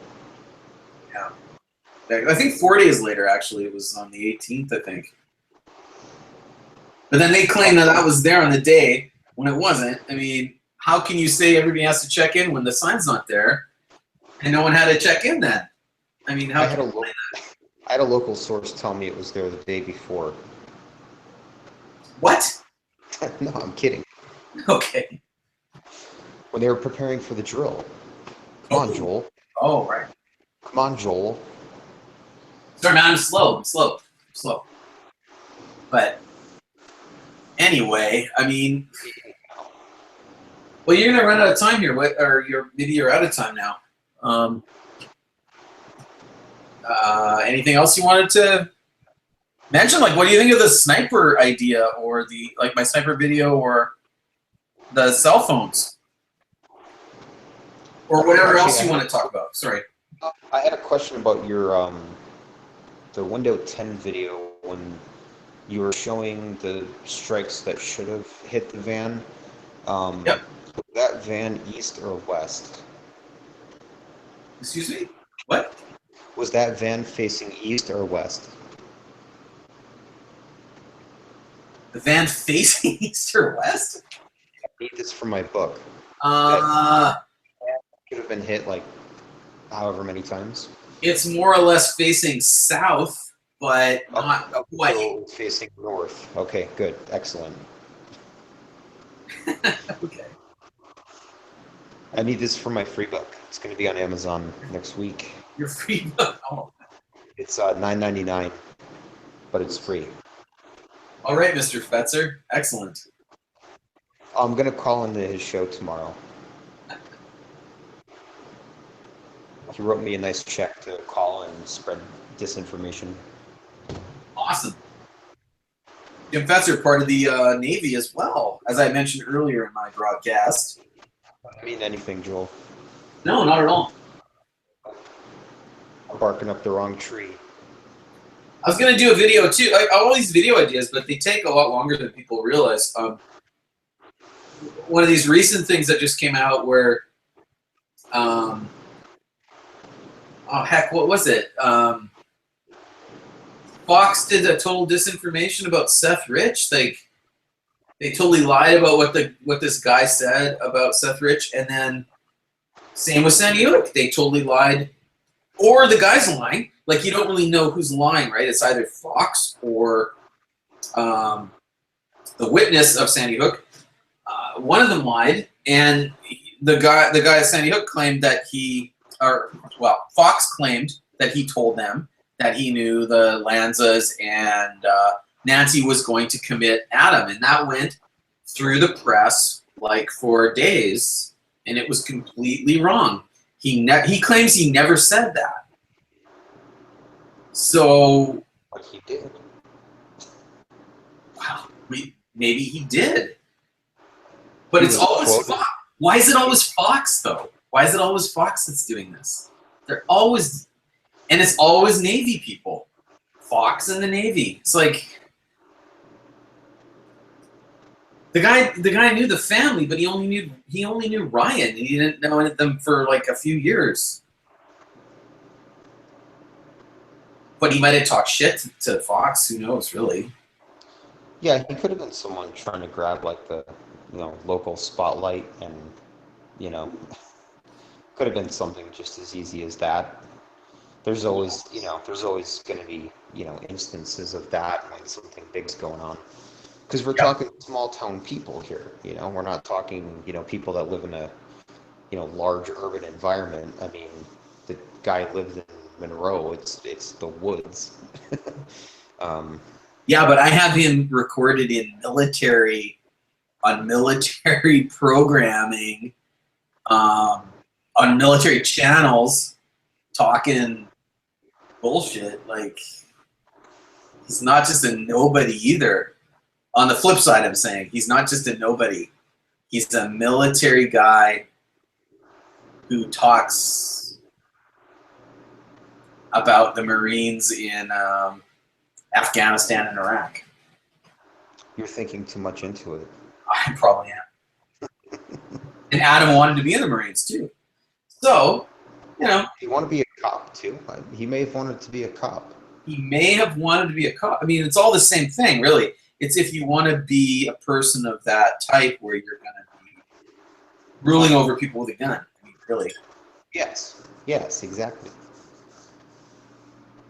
And I'm not anti-cop. I'm just extremely tough on cops. I don't like a lot of things they do, and I will point out when they, throw a drop gun down and frame someone, or they put they put coke on someone or something. Like, these things happen, and people might want to deny it, but it's true. And those are all bad things. But at the same time, I don't advocate someone goes and shoots a cop. That's bullshit. Absolutely. Yeah. That's crazy. And it's like everything else. There's good cops and there's bad cops. I mean, exactly. And I've come across them myself personally. Sure. And I came across a bad cop once, and I was like pretty afraid of what was going to happen, and it turned out okay. But I know that could have gone really, really bad. And so as long as you know these things exist out there, I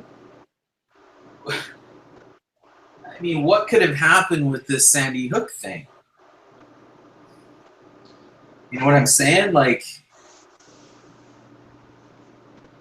Are there good cops and bad cops involved with Sandy Hook? If you wanted my opinion on that, I would say that there's probably, a pretty good mix. I think there's some people that would really like for the thing to just come out and it be over with so people will stop talking about it. And certain people would, um, uh, be served justice. Yeah. But, their hands are tied, I think, for the most part. Yeah, I think so too. I think that there's a bunch of people that want to talk and that they're tied. I mean, if I'm being honest, I think that the entire reporting process was probably controlled by DOJ. But, I mean, that's just my crazy conspiratorial thought process there, I guess. Sorry, I kind of missed that. You think everything was controlled by DOJ? I think so. That's my opinion.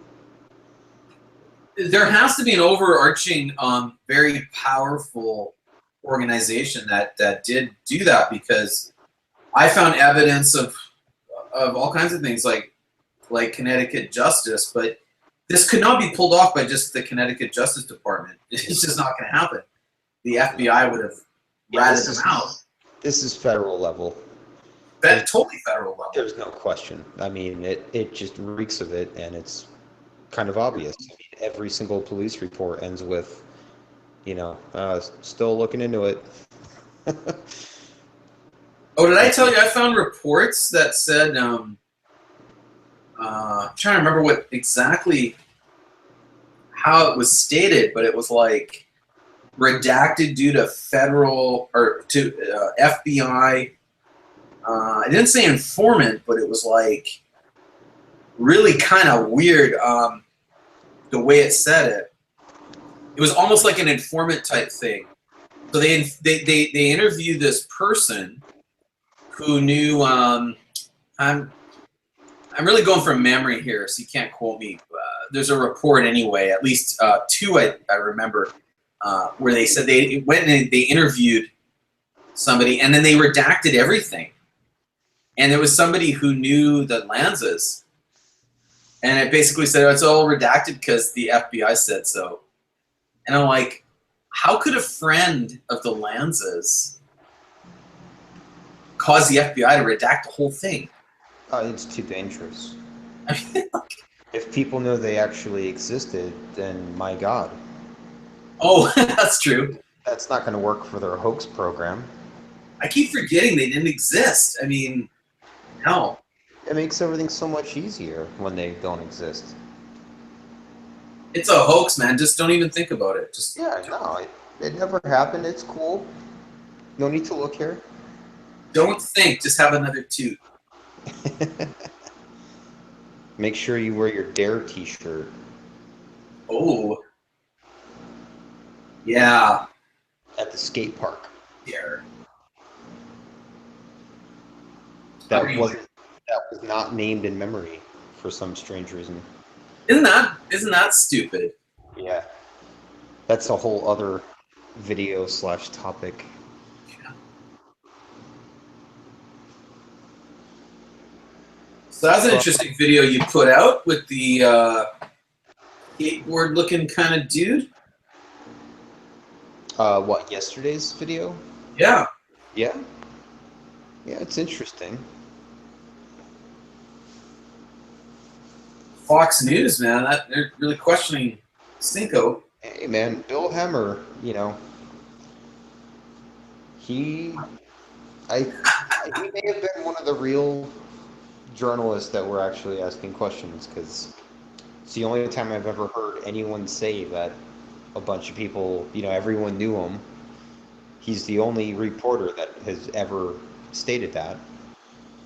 And then when Cinco says, yeah, he's just one of those guys, flew under the radar. Yeah, Bill Hemmer's like, really? Under the radar? If we could only see Hemmer's face in that video. Yeah, Because You can kind of see it. I mean, Oh yeah, you can see it. He turns. You can see like a side profile where he's looking at him like, "What are you out of your mind?" Under the radar. he challenges him, and I don't know if Cinco or Vance were gonna shit their pants first. I was just like, Cinco was. whoa. He couldn't even. It took him a minute to actually even say anything. He couldn't believe he was being challenged. Yeah, he just came. He came back like it took him like 20 seconds, and he's like, "It's a tragedy." It's like, yeah. Vance was looking at the ground, going, Cinco, Cinco, do it, say something. Say anything. See, for the people listening, I'll just throw this out there. Newtown Police Department, or any department for that matter, could not say anything about Adam Lanza when he was underage. They couldn't say a word about anything. Yep, juvenile records. You can't ever see them, no matter what. They're locked down. So even if he was running around stabbing people, they couldn't say anything. They really could not. And Bill Hammer was kind of knew something. Somebody told him something. Yeah, well, apparently lots of people told him things. Oh, really? Is this something I don't know? Well, his quote was, "I've talked to a lot of people around town, and everybody knew Adam Lanza as the awkward kid who stood out." Right, okay. So, now, maybe he talked to 2 people and said he talked to a lot of people, but he could have talked to 30 people. Yeah. And if 30 people knew him, and he was taken by the flew under the radar comment, you know, and what is that telling you? Yeah. If people knew him and he wasn't exactly flying under a radar. They're going to say he's flying under the radar, but they can't say what they were doing with him because he's a juvenile, so they can't say anything. That's the catch-22. That's the way I see it, anyway. It's the catch-22 in the 9th dimension. Ah. Maybe I'm going to call up Sophia Smallstrom, get her on here. Start doing some crazy interviews. That would be a good one. Sophia Smallstrom, tell me about your first sexual experience. Sorry. That's all right. Well, I hate to do this to you, but I need to bail. But does someone have to use the bathroom? Sorry. A couple people might. Joke.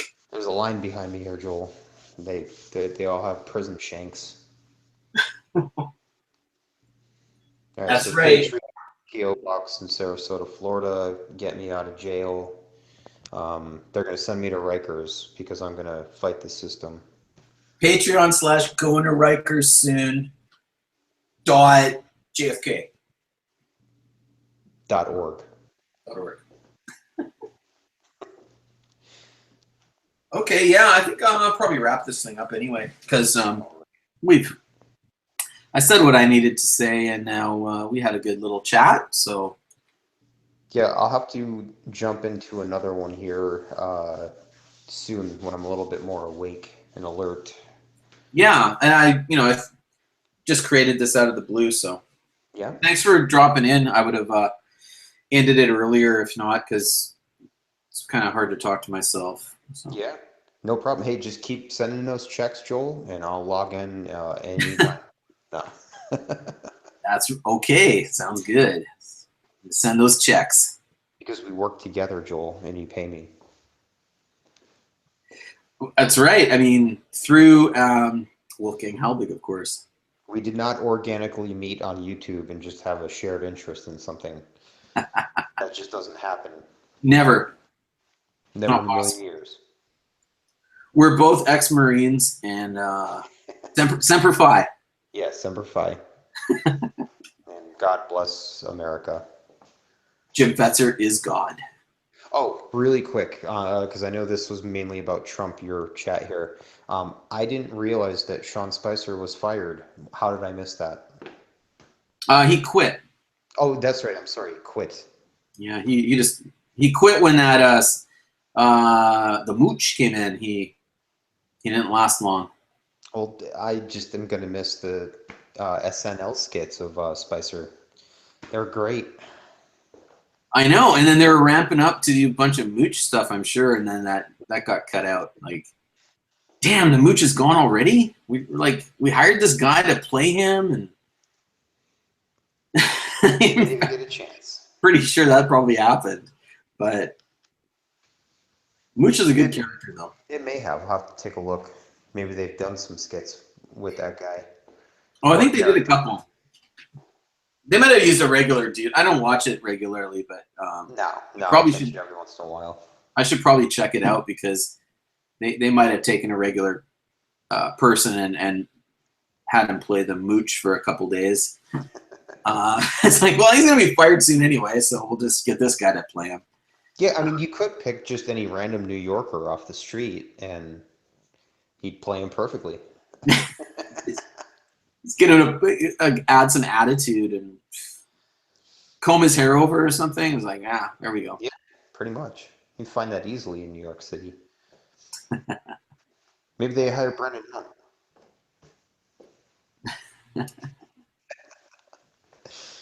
Okay, man. Well, we'll talk soon, and I think we'll just wrap this baby up right now. Alrighty. Well, I'll go back and listen to this later on. While it's a perfect show, it's been absolutely a perfect show. It's been tremendous. It's been tremendous, and I love you for your service, JFK. Just keep those checks coming. Checks are coming in.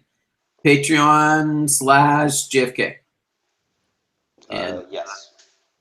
Thanks for everybody tuning in. And we're going to kill this right now. So good night. All right. See you later. Bye. Bye-bye.